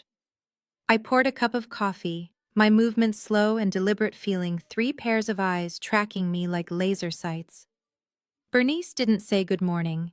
She simply tapped her manicured fingernail against the granite counter, a sharp clicking sound that demanded attention. "Sit down, Keisha," she commanded, though she didn't offer me a chair. She just wanted me to stop moving so she could deliver her sermon. "We need to get the ground rules straight before we leave this house. Today is about family business, real family business. When we get to the bank, you are not to speak. You are not to ask questions. You are not to make a scene. You are there for one purpose only: to provide the biometric verification and to sign the release forms." She took a sip of her tea, her eyes cold and hard over the rim of the cup. "You are the transportation, Keisha. Nothing more. You drive us there. You open the door and you stand in the back while the adults handle the assets. Do you understand me?" I do not want you embarrassing us in front of the bank manager with your weeping or your pleading. This is a business transaction. I looked at her, forcing my face to remain impassive. She thought she was demoting me to a chauffeur. She had no idea she was giving the keys to the executioner. I nodded slowly, looking down at my shoes to hide the spark of defiance in my eyes. I understand, Bernice, I said softly. I will just drive. I won't say a word. Chad let out a snort of approval. Good. At least she knows her place now. He checked his watch, a gold imitation Rolex that he probably bought on the street. Let's go. The Porsche is in the driveway. I want to get there early. I want to see the look on the manager's face when we walk in. I picked up the keys to the SUV, not the Porsche. We are taking my car, I said quietly. The Porsche is a two-seater, unless you want to strap Bernice to the roof. Tanisha stifled a giggle, but Bernice just glared. Fine. Just bring the car around. And don't keep us waiting. I walked out the back door into the cool morning air. I took a deep breath, filling my lungs with the oxygen I would need for the battle ahead. They wanted me to be the silent driver. I would be silent, all right. Silent as the grave they were digging for themselves. I started the engine, and as the car hummed to life, I whispered to the empty passenger seat, "Get in, Marcus. We are going for a ride." At the last second, Chad had snatched the keys from my hand in the driveway, sneering that he didn't trust a grieving widow behind the wheel of a luxury SUV on the highway. So I was relegated to the back seat, squeezed next to Tanisha, while Bernice rode shotgun like the Queen Mother. The drive to the financial district was less of a commute and more of a hostage situation. Chad drove with a terrifying mix of aggression and incompetence, weaving through morning traffic while whistling that same irritating tune he had been humming since the funeral. He treated my car the way he treated everything else, with zero respect, and a heavy foot braking hard at red lights just to feel the lurch of the engine. Beside me, Tanisha was constructing her digital fantasy. She had her phone propped up on the back of Bernice's headrest, the ring light attached to the case blinding me every time she shifted. She was live streaming to her 3,000 followers, her voice pitched an octave higher than normal. "Hey guys, happy Tuesday. Just heading downtown for some major family business. Big moves happening. We are talking generational wealth vibes. Stay tuned for the unboxing of my new life." She winked at the camera, angling her face to catch the light, completely ignoring the fact that she was sitting next to the woman whose husband had just died to make this wealth vibe possible. Bernice ignored the phone, too busy micromanaging Chad's driving, while simultaneously pre-spending the money in her head. "Turn left here, Chad. I want to drive past the Mercedes dealership on the way back." I saw a pearl-white sedative that would look dignified for church. "And remind me to ask the banker about wire transfer limits. I don't want to wait 3 days to move the funds to my personal account." I sat in the corner, pressing my body against the door to put as much distance between myself and Tanisha as possible. I wore oversized black sunglasses, not to hide tears, but to hide the look of absolute contempt in my eyes. The car smelled of Bernice's overpowering gardenia perfume and Tanisha's cheap vanilla body spray, a suffocating cocktail that made the air feel thick and heavy. Every time Chad swerved or honked at a pedestrian, I clenched my jaw, reminding myself that this ride was the final price of admission. Tanisha turned the camera toward me suddenly. And here is Keisha. She is a little camera shy today, overwhelmed by the blessings, right, girl? She laughed, a cruel, performative sound. I didn't flinch. I didn't turn away. I just stared straight ahead through my dark lenses, motionless as a statue. To her followers, I probably looked catatonic. In reality, I was meditating on the destruction that was about to unfold. We turned the final corner, and the looming black silhouette of the Meridian Citadel rose up against the skyline. It looked like a fortress. Chad let out a low whistle. "Mama, look at that place. That smells like money." I looked out the window and thought, "No, Chad. That smells like justice." The massive glass doors of the Meridian Citadel slid open with a hushed, expensive whisper, admitting us into a lobby that felt less like a bank and more like a temple. The air was frigid and smelled of lemon oil and old money. The floor was a seamless expanse of black marble that reflected our silhouettes like dark ghosts. Bernice marched in first, her heels clicking aggressively against the stone, her chin held high as if she were the Queen of England visiting the colonies. Chad and Tanisha flanked her, looking around with hungry eyes, already calculating the net worth of the chandeliers. I trailed behind the silent ghost, clutching my handbag, which contained nothing but a tube of lipstick and the death of their dreams. We hadn't taken 3 steps when a man emerged from the frosted glass doors at the far end of the atrium. He was an older gentleman, impeccably dressed in a charcoal 3-piece suit that cost more than Chad's entire car. He moved with the fluid grace of someone who controlled billions, not millions. 2 security guards in tactical gear trailed discreetly behind him. Bernice stopped dead in her tracks, a smug smile spreading across her face. She adjusted her hat, preening like a peacock. She whispered loudly to Tanisha, "See, they know who we are. That must be the vice president coming to escort us. Protocol, Tanisha. It is all about protocol." She stepped forward, extending her hand in a grand sweeping gesture, ready to receive her homage. "Good morning," she announced, her voice booming in the quiet space. "I am Bernice Jenkins, the mother of the deceased. We are here to access the vault." The man didn't even blink. He didn't slow down. He didn't look at her hand. He walked past Bernice as if she were a potted plant in the hallway. The wind from his passing disturbed the brim of her hat. He walked past Chad, who had puffed out his chest to look intimidating. He walked past Tanisha, who was trying to find a good lighting angle. He walked straight to me. He stopped 2 feet in front of me and bowed his head slightly, a gesture of profound respect. "Mrs. Jenkins," he said, his voice deep and warm. "I am Arthur Sterling, the Regional Director of Private Wealth. Please accept my deepest condolences on your loss. Marcus was a remarkable man, and it was an honor to serve him." The silence that followed was deafening. Bernice stood frozen, her hands still extended into empty air, her mouth opening and closing like a fish on a dock.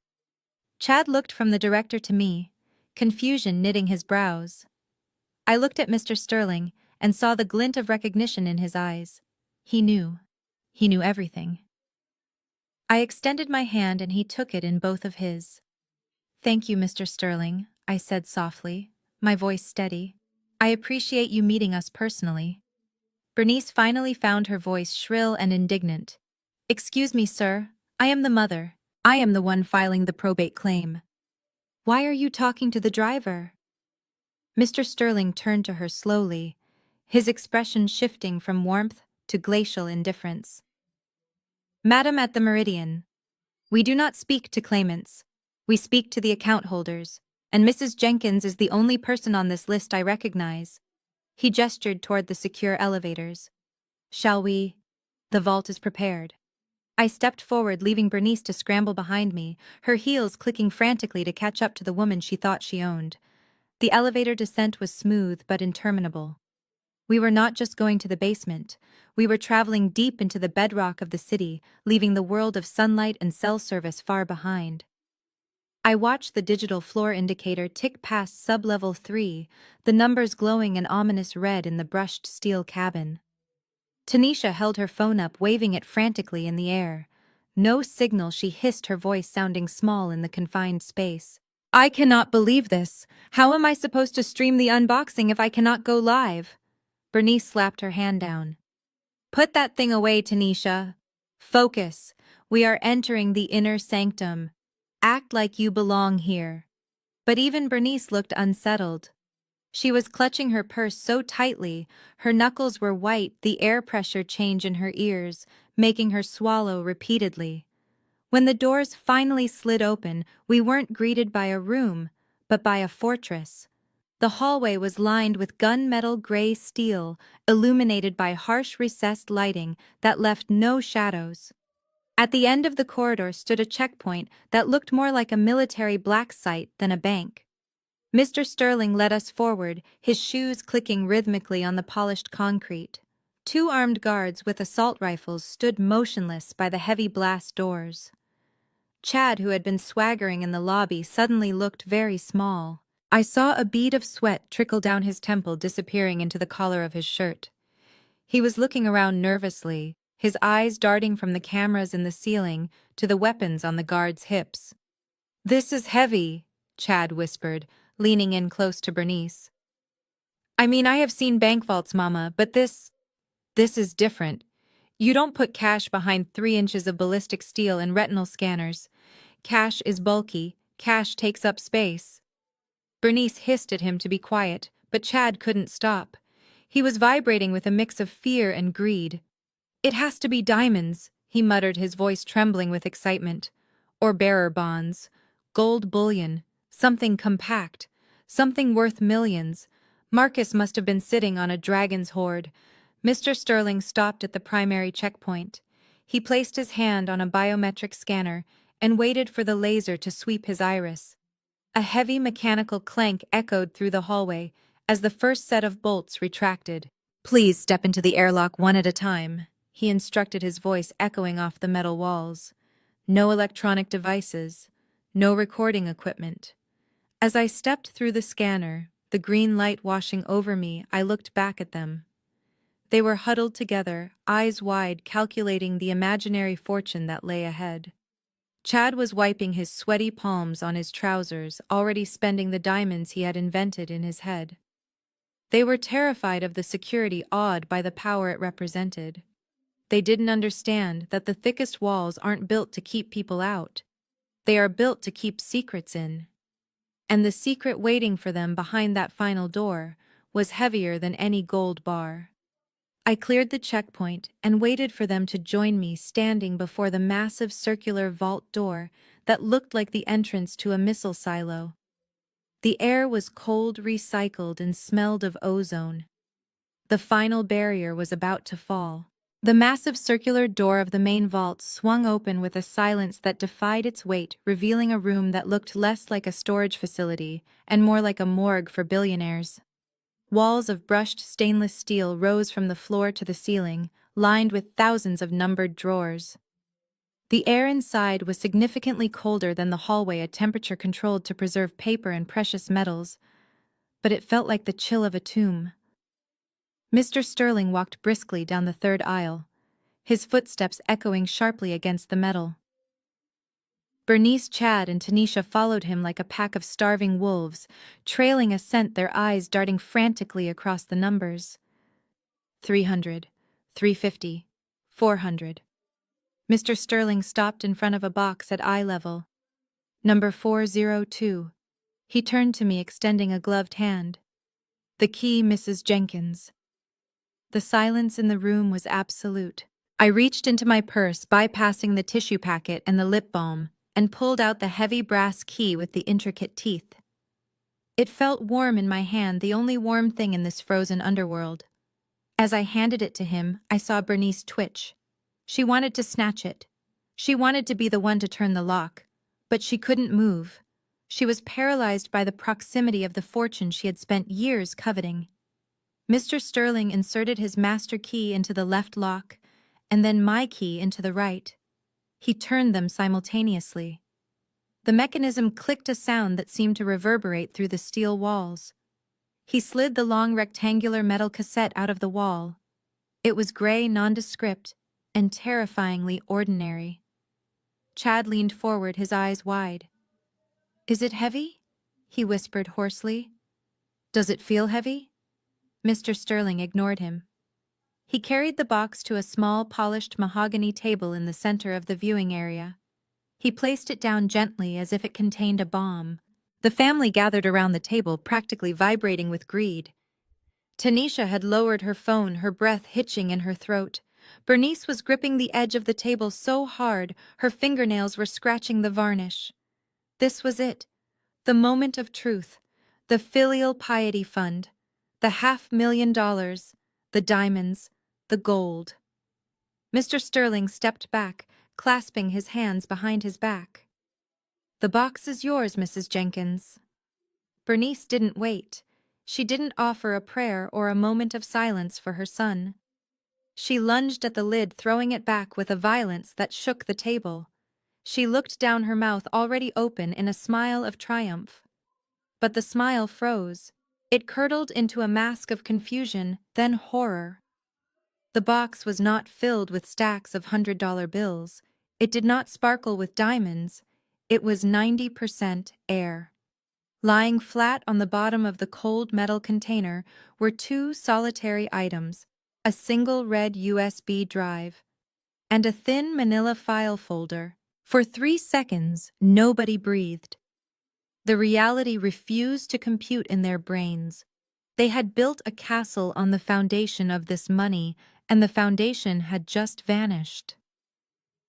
Then the explosion happened. Bernice let out a sound that wasn't human. It was a guttural shriek of pure, unadulterated rage. She grabbed the box and turned it upside down, shaking it violently. Nothing fell out but the folder, and the drive clattering pitifully onto the wood. "Where is it?" she screamed, her voice cracking. "Where is the money? This is a trick." She looked at Mr. Sterling, her eyes bulging. "You stole it. You bank people stole it. My son put cash in here every week, $500,000. Where is my money?" Chad was frantically patting down the empty box, running his hands along the lining as if the cash were invisible or hidden in a secret compartment. "This is impossible," he stammered, his face draining of color. "We saw the GPS. We saw the schedule. He came here. He had to put something here." Tanisha just stared at the empty metal coffin, her dreams of a new studio and a luxury car evaporating into the sterile air. Mr. Sterling stepped forward, his face a mask of professional boredom. "Madam, I assure you, the contents of this box have not been accessed since Mr. Jenkins's last visit on Tuesday. What you see is exactly what he intended you to find." I stood at the back of the group watching their world collapse. I didn't smile. I didn't laugh. I just looked at the red USB drive. I knew exactly what was on it. Marcus hadn't left them a fortune. He had left them a mirror. And they were about to be forced to look at their own ugly reflections. Bernice was hyperventilating now, clutching her chest, screaming about lawsuits and theft. I walked past her, calm and steady, and picked up the red drive. It felt light in my hand, but I knew it carried the weight of 1,000 sins. I looked at Bernice, who was sobbing over the empty metal box. "It is not missing, Bernice," I said, my voice cutting through her hysteria. "It was never here." Bernice's accusations of theft were cut short by the sharp metallic click of Mr. Sterling placing a slim laptop on the mahogany table. He didn't speak. He simply turned the screen toward us and gestured for me to insert the red USB drive. The room was suffocatingly tense, the air thick with the remnants of Bernice's hysteria and the cold dread of the unknown. I took the drive, my fingers brushing against the port. I wasn't doing this for them.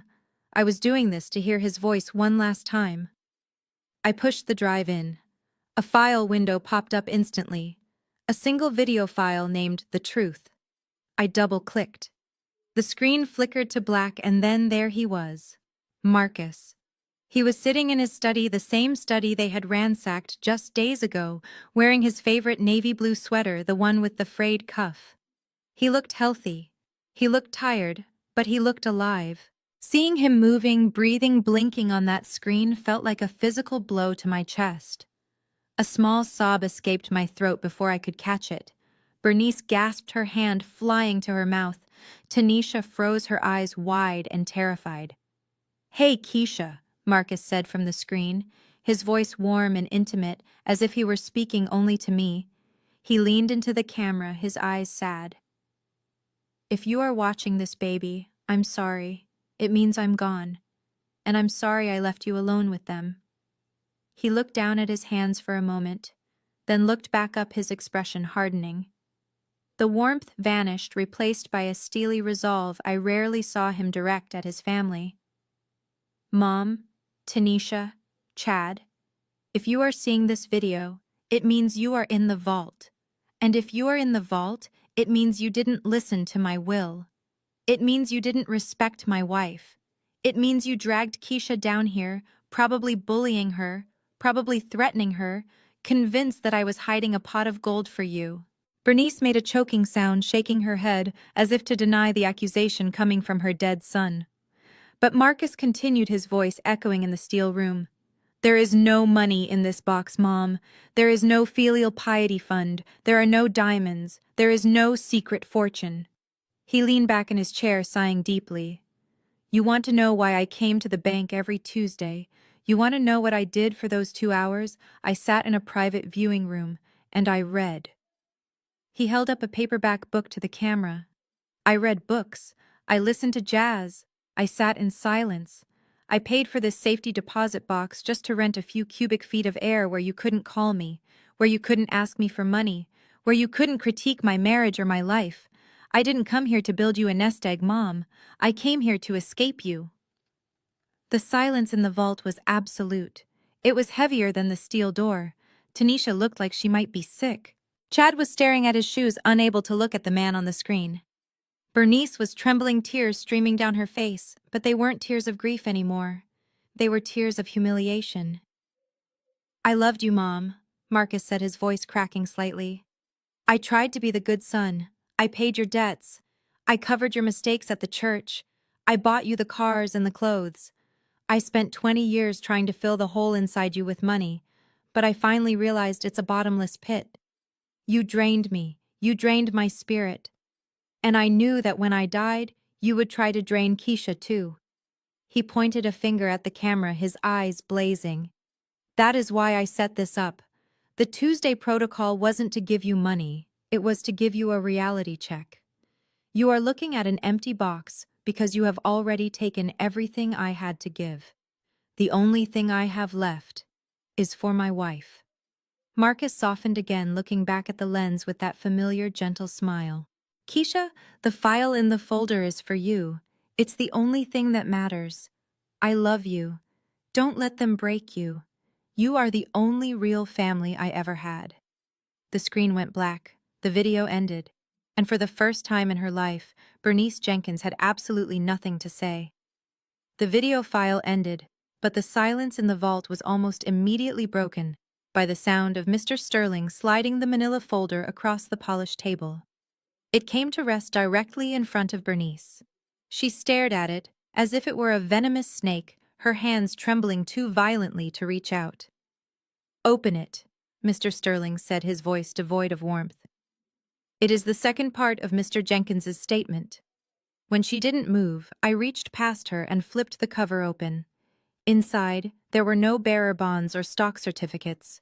There were copies of wire transfers, legal settlements, and police reports, all stapled together in neat, damning chronological order. A second video file on the laptop automatically queued up.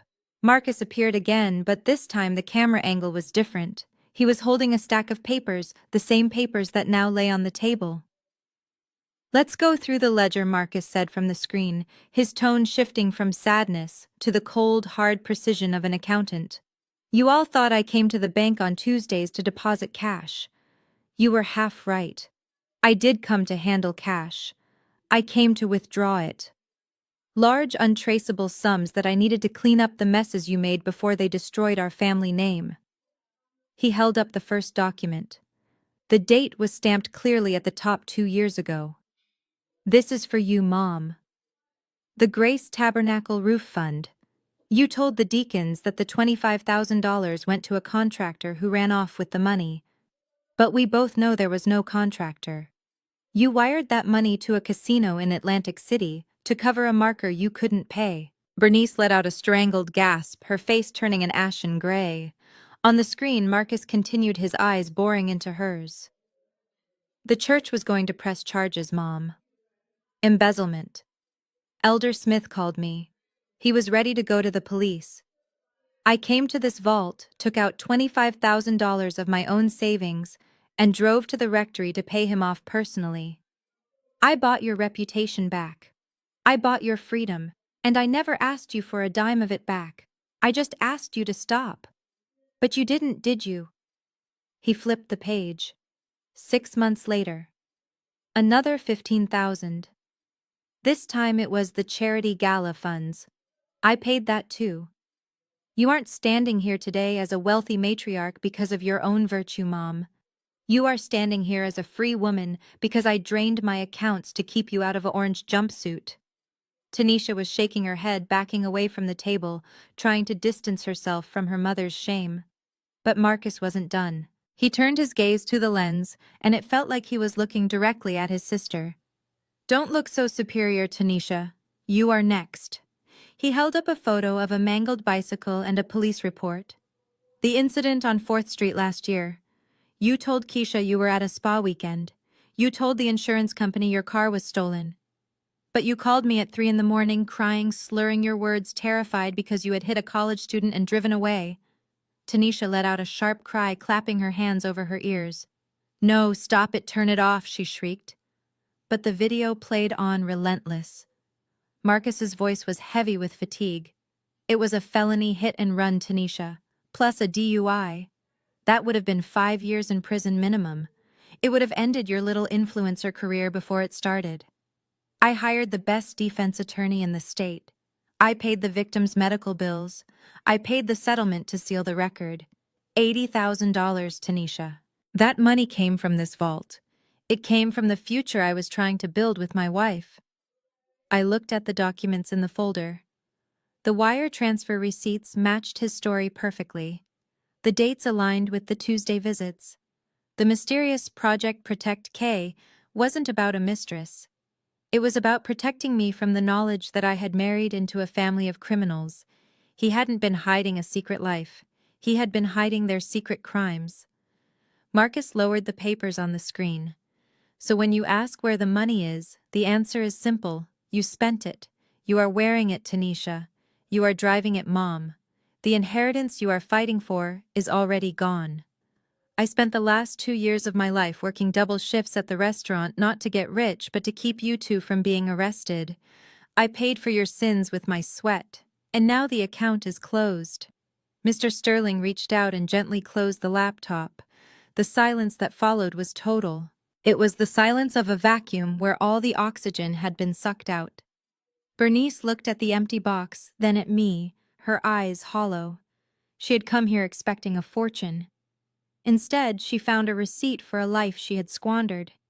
Chad, who had been silent, slowly backed away from the table, realizing that the golden goose hadn't just died. It had been plucked clean years ago. I stood tall, feeling the weight lift off my shoulders. They wanted to know what Marcus left behind. He left them their freedom, and that was far more than they deserved. Chad tried to use the shock of the moment to make his escape. He cleared his throat, adjusting his tie with a nervous twitch, and took a step toward the heavy steel door. "Well, this is clearly a private family matter," he stammered, his eyes darting between the weeping Bernice and the shell-shocked Tanisha. "I think it is best if I give you all some space. I will just wait in the car." He reached for the door handle, desperate to flee the blast radius of the truth bomb Marcus had just detonated. "Sit down, Chad." My voice wasn't loud, but it whipped through the vault like a lash. I didn't turn to look at him. I was still looking at the folder on the table. "There is one more file here, and this one has your name on it." Chad froze. He tried to laugh, but it came out as a dry, hacking cough. "Me, come on, Keisha. I am just the brother-in-law. I didn't take any money. Marcus and I were cool. We were partners." I reached into the folder and pulled out a thick stack of documents clipped together with a red warning label. I tossed them onto the table. They slid across the polished wood and stopped right in front of him.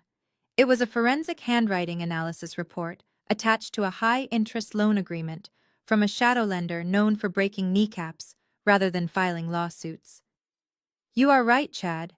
You didn't take money from the bank, you took Marcus's identity."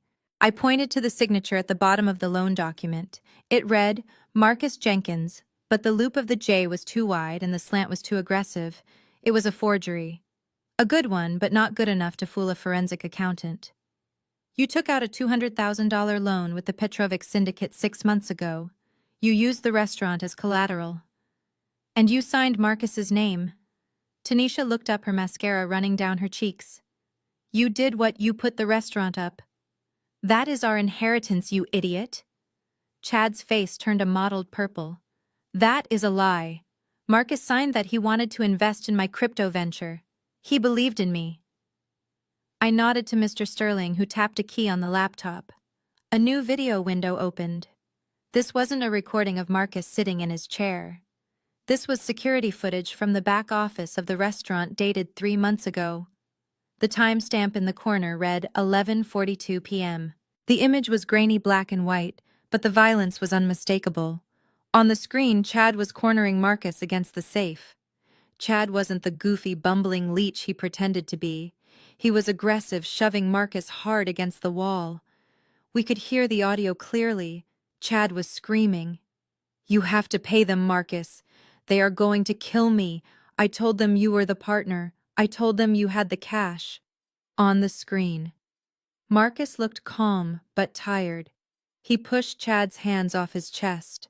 "I am not paying your gambling debts, Chad. And I am not letting you destroy my business. I am going to the police." Chad grabbed a heavy liquor bottle from the shelf and smashed it against the desk, brandishing the jagged neck like a weapon. "You go to the police and I will burn this place down with you inside it. You pay the interest, Marcus. You pay it every week or I swear to God accidents will start happening.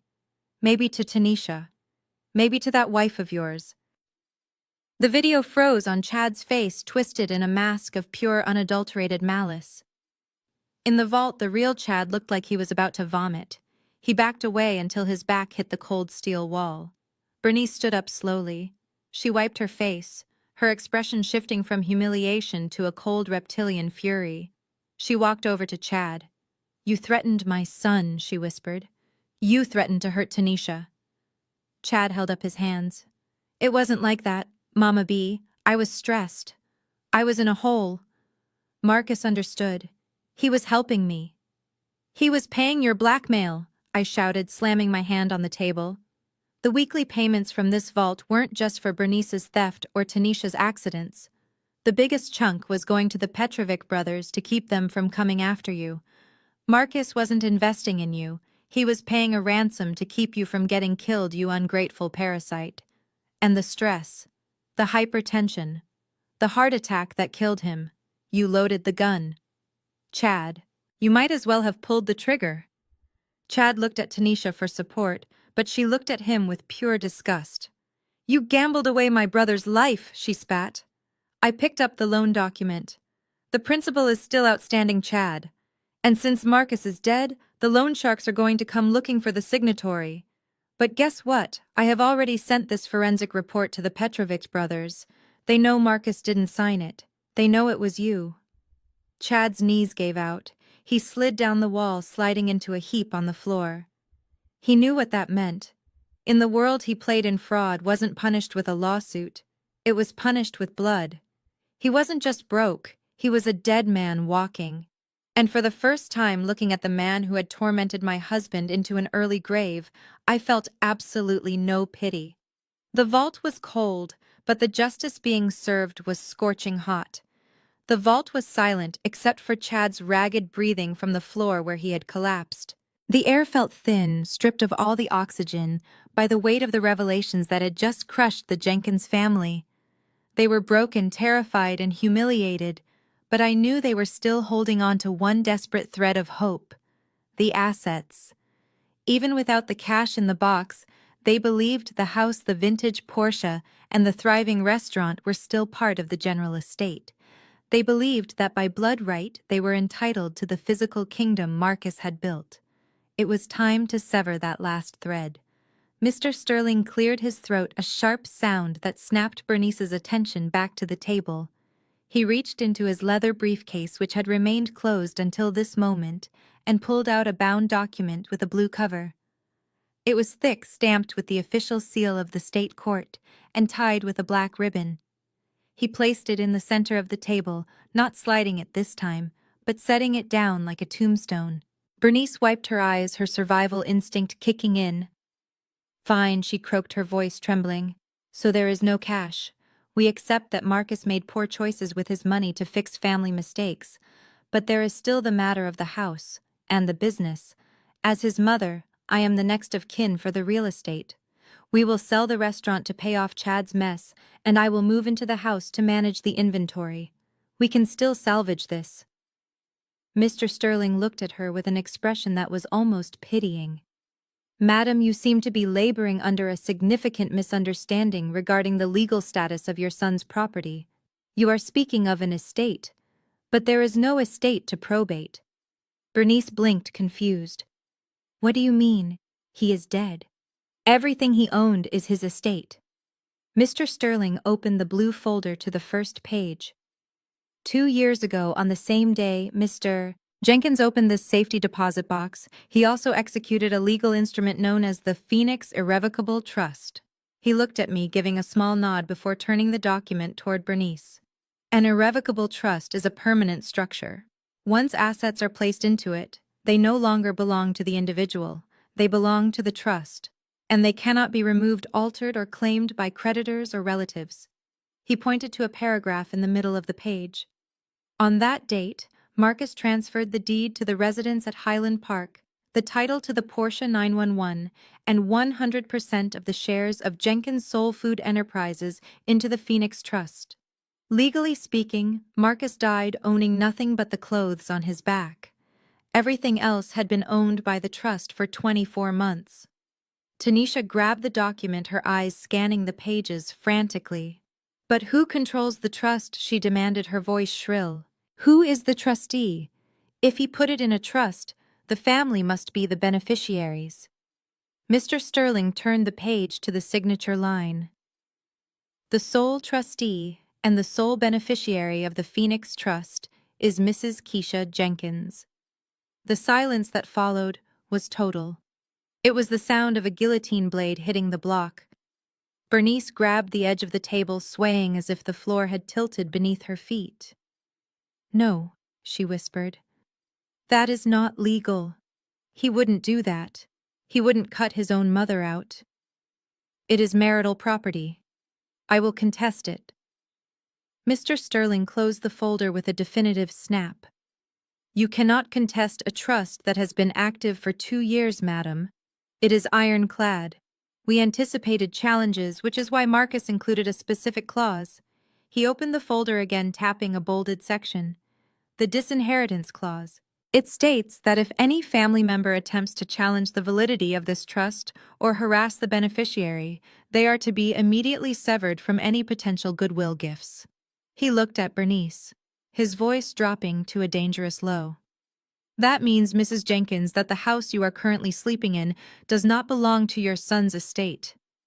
It belongs to Keisha. The car Chad drove here belongs to Keisha.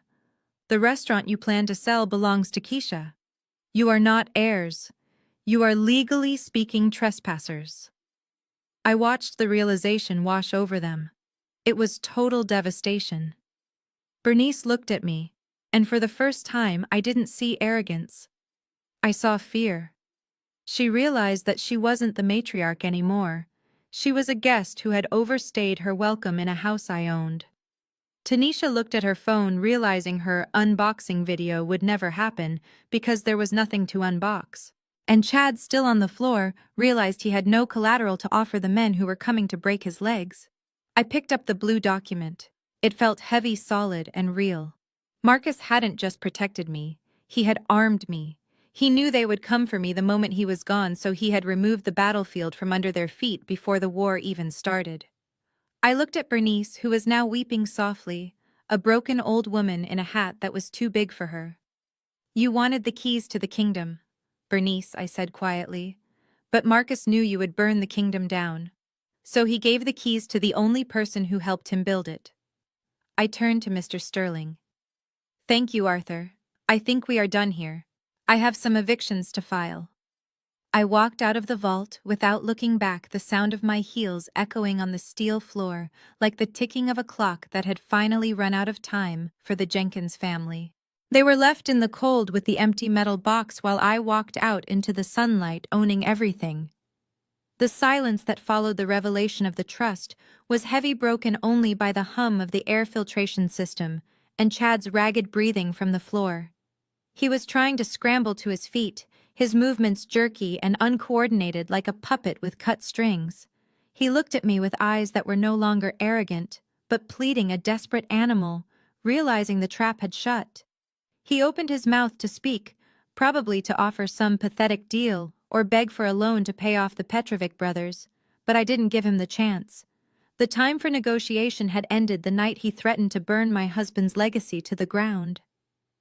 I turned to Mr. Sterling and gave a single, almost imperceptible nod.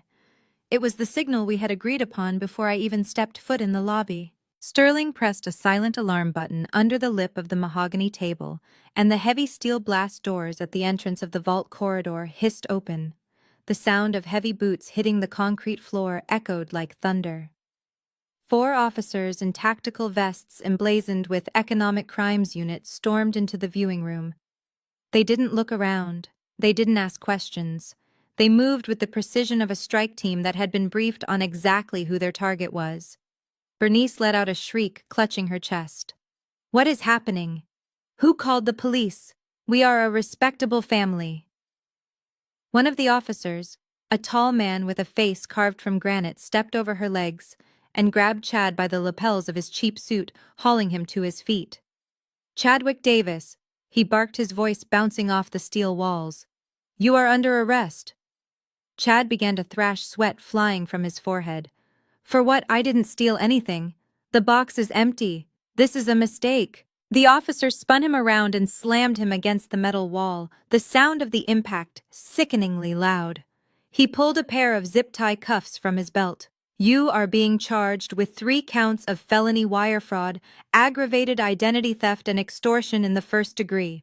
We have the forensic accounting reports, the forged loan documents, and the video evidence of you threatening the deceased." The plastic cuffs ratcheted tight around Chad's wrists, biting into the skin. He let out a howl of pain that was more psychological than physical. He looked at Bernice, his eyes wide with terror. "Mama B, do something. Tell them it was a loan. Tell them Marcus said it was okay." Bernice stood frozen, her mouth opening and closing, but no sound came out. She was watching her favorite son-in-law, the man she had conspired with, being treated like a common criminal. She knew that if she spoke, if she admitted to knowing about the schemes, she could be next in those cuffs. So she did what she always did. She saved herself. She looked away. The officers began to drag Chad toward the exit. He dug his heels in his shoes, screeching against the floor. "Keisha," he screamed, his voice cracking. "Keisha, please, you can't let them take me. The Russians will get me in jail. You are signing my death warrant." I stood perfectly still, watching him struggle. I didn't smile. I didn't gloat. I just watched him with the cold detachment of a judge delivering a verdict. "You signed your own warrant, Chad?" I said, my voice cutting through his screams. "You thought you could bully a widow. You forgot that I spent 10 years investigating men smarter than you." The officers hauled him through the doorway, his screams fading as they dragged him down the long steel corridor. The heavy door hissed shut behind them, sealing the sound away. The room fell silent again. I looked at Tanisha and Bernice. They were huddled together, shaking, looking at the space where Chad had just been. They weren't just looking at an empty vault anymore. They were looking at the reality that their protection was gone, their enforcer was incarcerated, and they were alone in a room with the woman they had underestimated. The air felt cleaner already. The steel door had barely clicked shut behind the thrashing figure of Chad before I turned my attention back to the 2 women remaining in the room. The air in the vault was still vibrating with the energy of the arrest, but I did not let the momentum die. I reached into my leather tote bag for the final time. I wasn't pulling out forensic evidence or video files this time. I was pulling out the consequences. I withdrew 2 crisp white envelopes already sealed and addressed. I didn't slide them across the table. I walked around the mahogany surface and placed one directly into Tanisha's trembling hand and the other onto the table in front of Bernice. "What is this?" Tanisha whispered, her voice hitching with the remnants of her tears. She ripped the envelope open, her eyes darting across the single sheet of legal paper inside. Her face, already pale, turned a sickly shade of white. "An eviction notice. You cannot be serious. Keisha, this is my home. It is not your home." "Tanisha," I corrected her, my voice devoid of any warmth. "It is my property, and according to the terms of the trust, unauthorized occupants are liability risks. You have 24 hours to vacate the premises.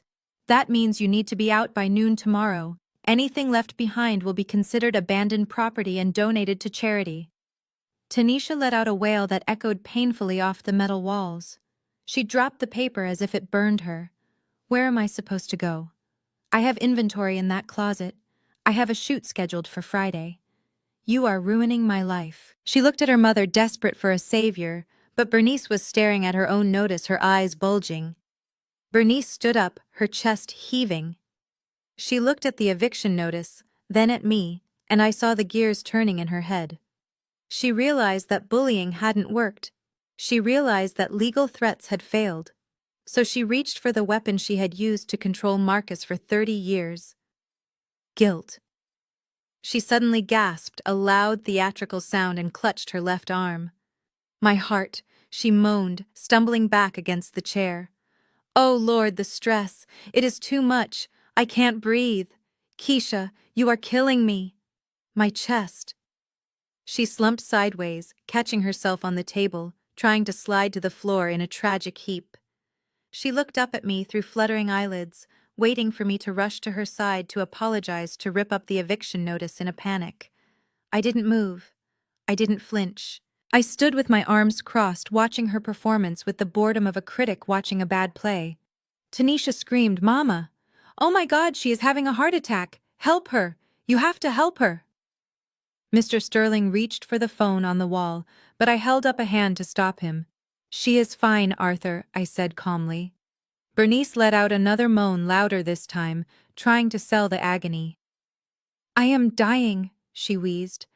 "My pills. I need my pills." I took a step closer, looking down at her. "You don't have a heart condition, Bernice. You have acid reflux and a flair for the dramatic. Marcus told me about the time you faked a seizure to get him to miss his college graduation. It didn't work then, and it is not going to work now." I leaned in, my voice dropping to a whisper that only she could hear. "You can lie on this cold floor all day if you want. But the clock is ticking. You have 24 hours to pack your hats and your cruelty and get out of my house. If you are not gone by noon tomorrow, the sheriff will remove you. And unlike me, he won't be polite about it." Bernice's eyes snapped open. The pain vanished instantly. She glared at me with pure, unadulterated hatred, realizing her final gambit had failed. She straightened up, smoothing her suit jacket with jerky, angry movements. "You are a cold, heartless woman," she spat. I smiled, a genuine icy smile. "I learned from the best, Bernice. Now if I were you, I would start packing. You have a lot of stolen memories to box up." I turned on my heel and walked toward the elevator, leaving them in the tomb of their own making. The automatic doors of the Meridian Citadel slid shut behind us, severing the cool, hushed atmosphere of the bank from the humid, exhaust-filled air of the parking lot. The sun was blinding, reflecting off the asphalt in shimmering waves of heat that made the world look distorted. Ahead of us, a squad car was already pulling away, its lights flashing silently as it carried Chad off to a booking station. He was gone, erased from the equation, leaving two women standing on the curb, who had suddenly realized they were stranded in every sense of the word. I walked briskly toward my SUV, my keys jingling in my hand, the sound sharp and purposeful. I didn't look back. I had said everything I needed to say in the vault, but Bernice wasn't ready to let go. The sound of her heels clattering frantically on the pavement followed me, desperate and uneven. Just as I reached the driver's side door, a hand clamped around my wrist. It wasn't the imperious, demanding grip she usually used. It was a claw of desperation. "Keisha, wait!" Bernice gasped, her chest heaving as she struggled to catch her breath. "You cannot just leave us here. You cannot leave us like this. We don't have a car. Chad has the keys to the sedan. How are we supposed to get home?" I looked down at her hand on my arm, my expression unreadable. I didn't pull away immediately. I just let her hold on, letting her feel the coldness of my skin against her sweating palm. "You can take a taxi, Bernice," I said calmly. "Or perhaps Tanisha can call one of her followers for a ride. I am sure they would love to meet you." Bernice's face crumbled. She tightened her grip, her eyes filling with fresh tears. "Please, Keisha. Don't be cruel. We are family." Think about Marcus. He would not want this. He would want us to be together. We are all he has left. We can fix this. I can help you run the restaurant. We can start over. I let out a short, dry laugh that stopped her mid-sentence.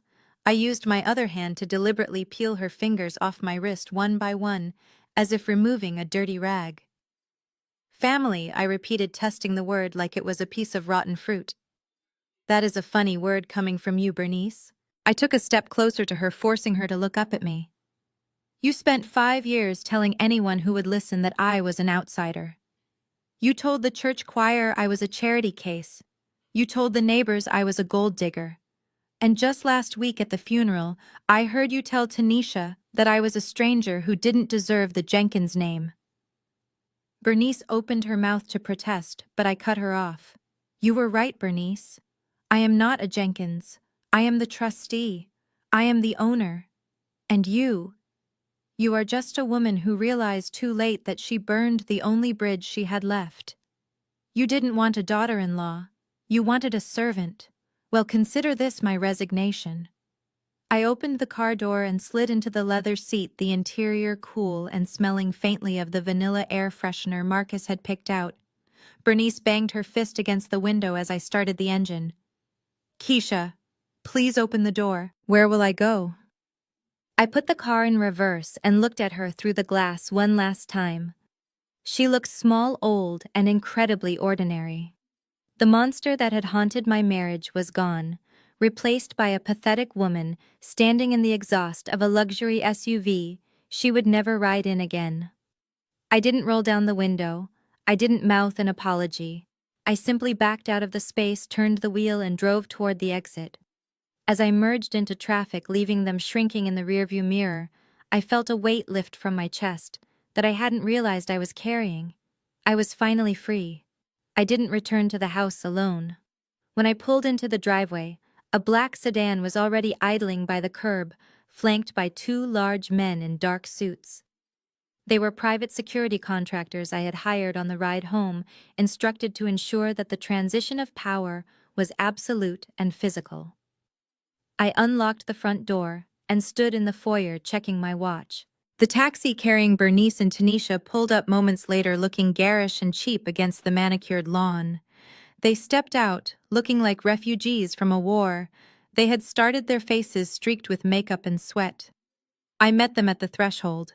I didn't invite them in. I blocked the way. You have 2 hours, I said, my voice echoing off the high ceilings. You can take your clothing and your personal toiletries. Anything else, electronics, jewelry, furniture, and luxury goods, stays. If you try to sneak anything out, my associates will search your bags. And if they find stolen property, I will call the police again. Tanisha pushed past me, muttering curses under her breath, and sprinted up the stairs. Bernice followed more slowly, her eyes darting to the silver vase on the entry table, calculating if she could fit it in her purse. One of the guards stepped in front of it, crossing his massive arms. Bernice flinched and hurried toward the guest wing. I followed Tanisha. I found her in the walk-in closet, frantically stuffing a collection of Louis Vuitton and Chanel bags into a large suitcase. She was moving with the desperation of a looter. Tanisha, stop, I said, leaning against the doorframe. She whirled around, clutching a quilted leather clutch to her chest. You can't have these. I bought these. They are mine. I walked over and gently pulled the bag from her grip. She tried to hold on, but I was stronger. You bought these with the supplementary American Express card Marcus gave you for emergencies, I said, examining the logo. I checked the statements, Tanisha. You spent $40,000 on handbags in 3 years while your brother was paying off your hit and run. That card was linked to the business account. These bags are company property. I pointed to the pile on the floor. Leave them, all of them. But I need them, she shrieked, tears springing to her eyes again.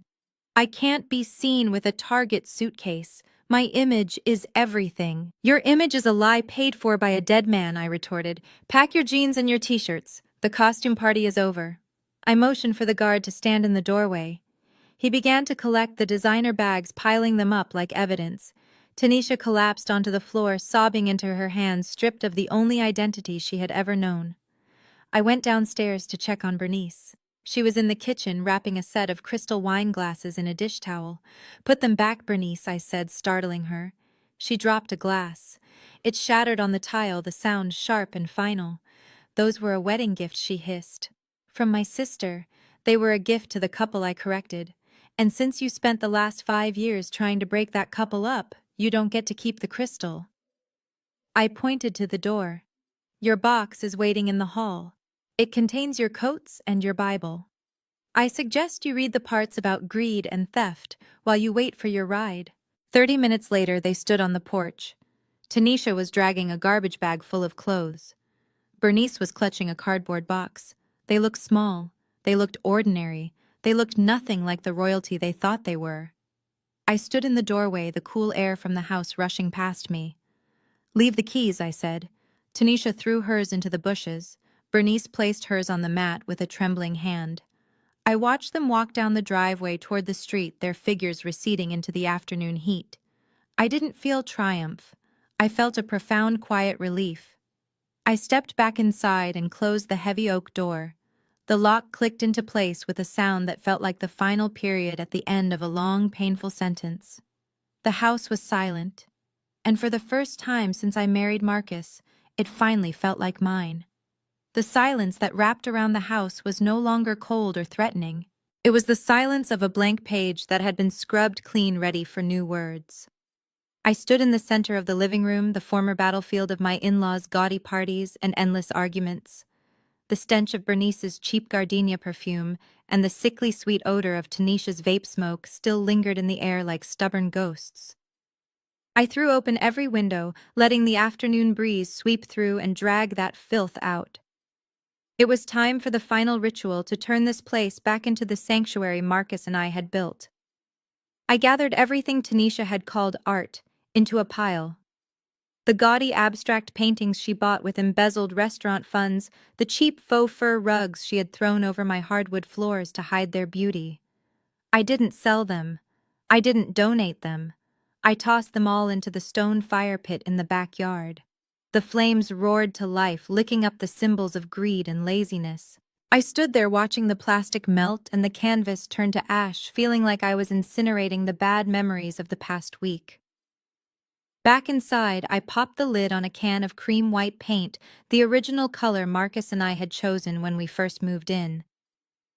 I dipped the roller into the tray, the sharp, clean smell of fresh chemicals overpowering the musty scent of betrayal.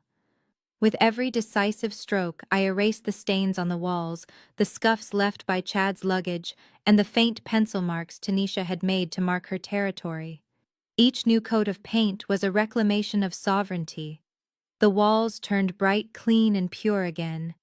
I was washing this house clean, inch by inch. My phone buzzed on the table. The screen flashed Arthur Sterling's name. I wiped the sweat from my brow and answered on speaker, keeping my rhythm with the paint roller. Arthur informed me that the legal transfer of the restaurant control was complete and asked what I wanted to do with the surplus capital in the trust. I paused, looking out at the sun-drenched garden. Bernice and her children wanted to use Marcus's money to buy luxury cars and designer bags to cover up the hollowness inside them. They thought money was for consumption, but to me, money was a tool. "Arthur," I said, my voice calm but firm, "I want you to allocate 20% of the restaurant's annual net profit. Establish a scholarship fund in the name of Marcus Jenkins." Arthur hesitated for a moment. "A noble gesture, Mrs. Jenkins. Which university would you like to endow?" "Not a university," I replied. "Wire the money directly to St. Jude's Orphanage on the East Side. Earmark it for textbooks, winter coats, and repairs to the dormitory. That is where I grew up, Arthur. That is where I learned how to survive before I met Marcus. I do not want this money to create more parasites like Chad or Tanisha. I want it to create human beings who know the value of a dollar and the value of a life." The line was silent for a second, and then Arthur's voice came back thick with respect. "I will draft the paperwork immediately. Marcus chose the right person to guard his legacy, madam." I hung up and looked at the pristine white wall in front of me. I had secured justice for my husband.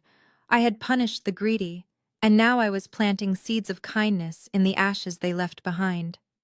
That was the sweetest revenge of all, to live a life that was better, more meaningful and brighter than they could ever dream of.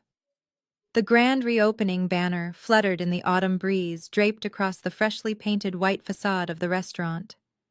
Inside, the air was thick with the savory scent of smoked hickory and the hum of happy conversation, a sound that had been absent during the years Chad was skimming off the top. I stood at the host station checking the digital reservation tablet. We were booked solid for 3 weeks. The ghost of bankruptcy that had haunted this place was gone, exorcised by hard work, honest accounting, and the removal of the parasites that had nearly bled it dry. I looked over at the corner booth, the one Marcus always called the captain's table. It was occupied by the director of St. Jude's Orphanage and 3 teenagers who were celebrating their high school graduation. They were eating on the house, the first recipients of the Marcus Jenkins Scholarship Program. Seeing them laugh, their faces smeared with barbecue sauce, felt like seeing Marcus smile again. The bell above the door jingled, signaling a new arrival. The chatter in the entryway stopped abruptly. I looked up to see why the hostess, a young girl named Maya, had gone silent. Standing in the doorway were 2 women who looked like faded, distorted photocopies of people I used to know. Bernice was wearing a coat that was missing a button, her once impeccable hair pulled back in a messy graying bun. Tanisha stood behind her sans makeup, wearing a generic fast food uniform that smelled faintly of old fryer grease. They didn't look like royalty anymore. They looked hungry. Bernice stepped forward, forcing a smile that cracked the heavy, cheap foundation she was wearing to hide her stress lines. "Keisha," she said, her voice attempting a sweetness that curdled instantly. "The place looks distinct. We saw the line outside. We thought, since it is a family business, we could skip the wait. I just want to see Marcus's picture." Tanisha chimed in, refusing to meet my eyes, clutching a worn-out purse that was definitely not Chanel. "I just need a meal, Keisha. I haven't eaten since my shift started at the burger joint. Just a plate of ribs, for old time's sake." The restaurant had gone quiet. Customers were watching. My staff was watching. This was the moment where the old Keisha, the one who sought their approval, would have caved. She would have seated them in the back, fed them quietly, and handed them a $20 bill to avoid a scene. But that Keisha had died in the vault, along with their inheritance. I walked around the podium and stood toe-to-toe with Bernice. "This is a business, Bernice. We have a dress code and we have a reservation policy. You have neither." "We are the Jenkins family." Bernice hissed, a flash of her old venom surfacing, though it lacked its former bite.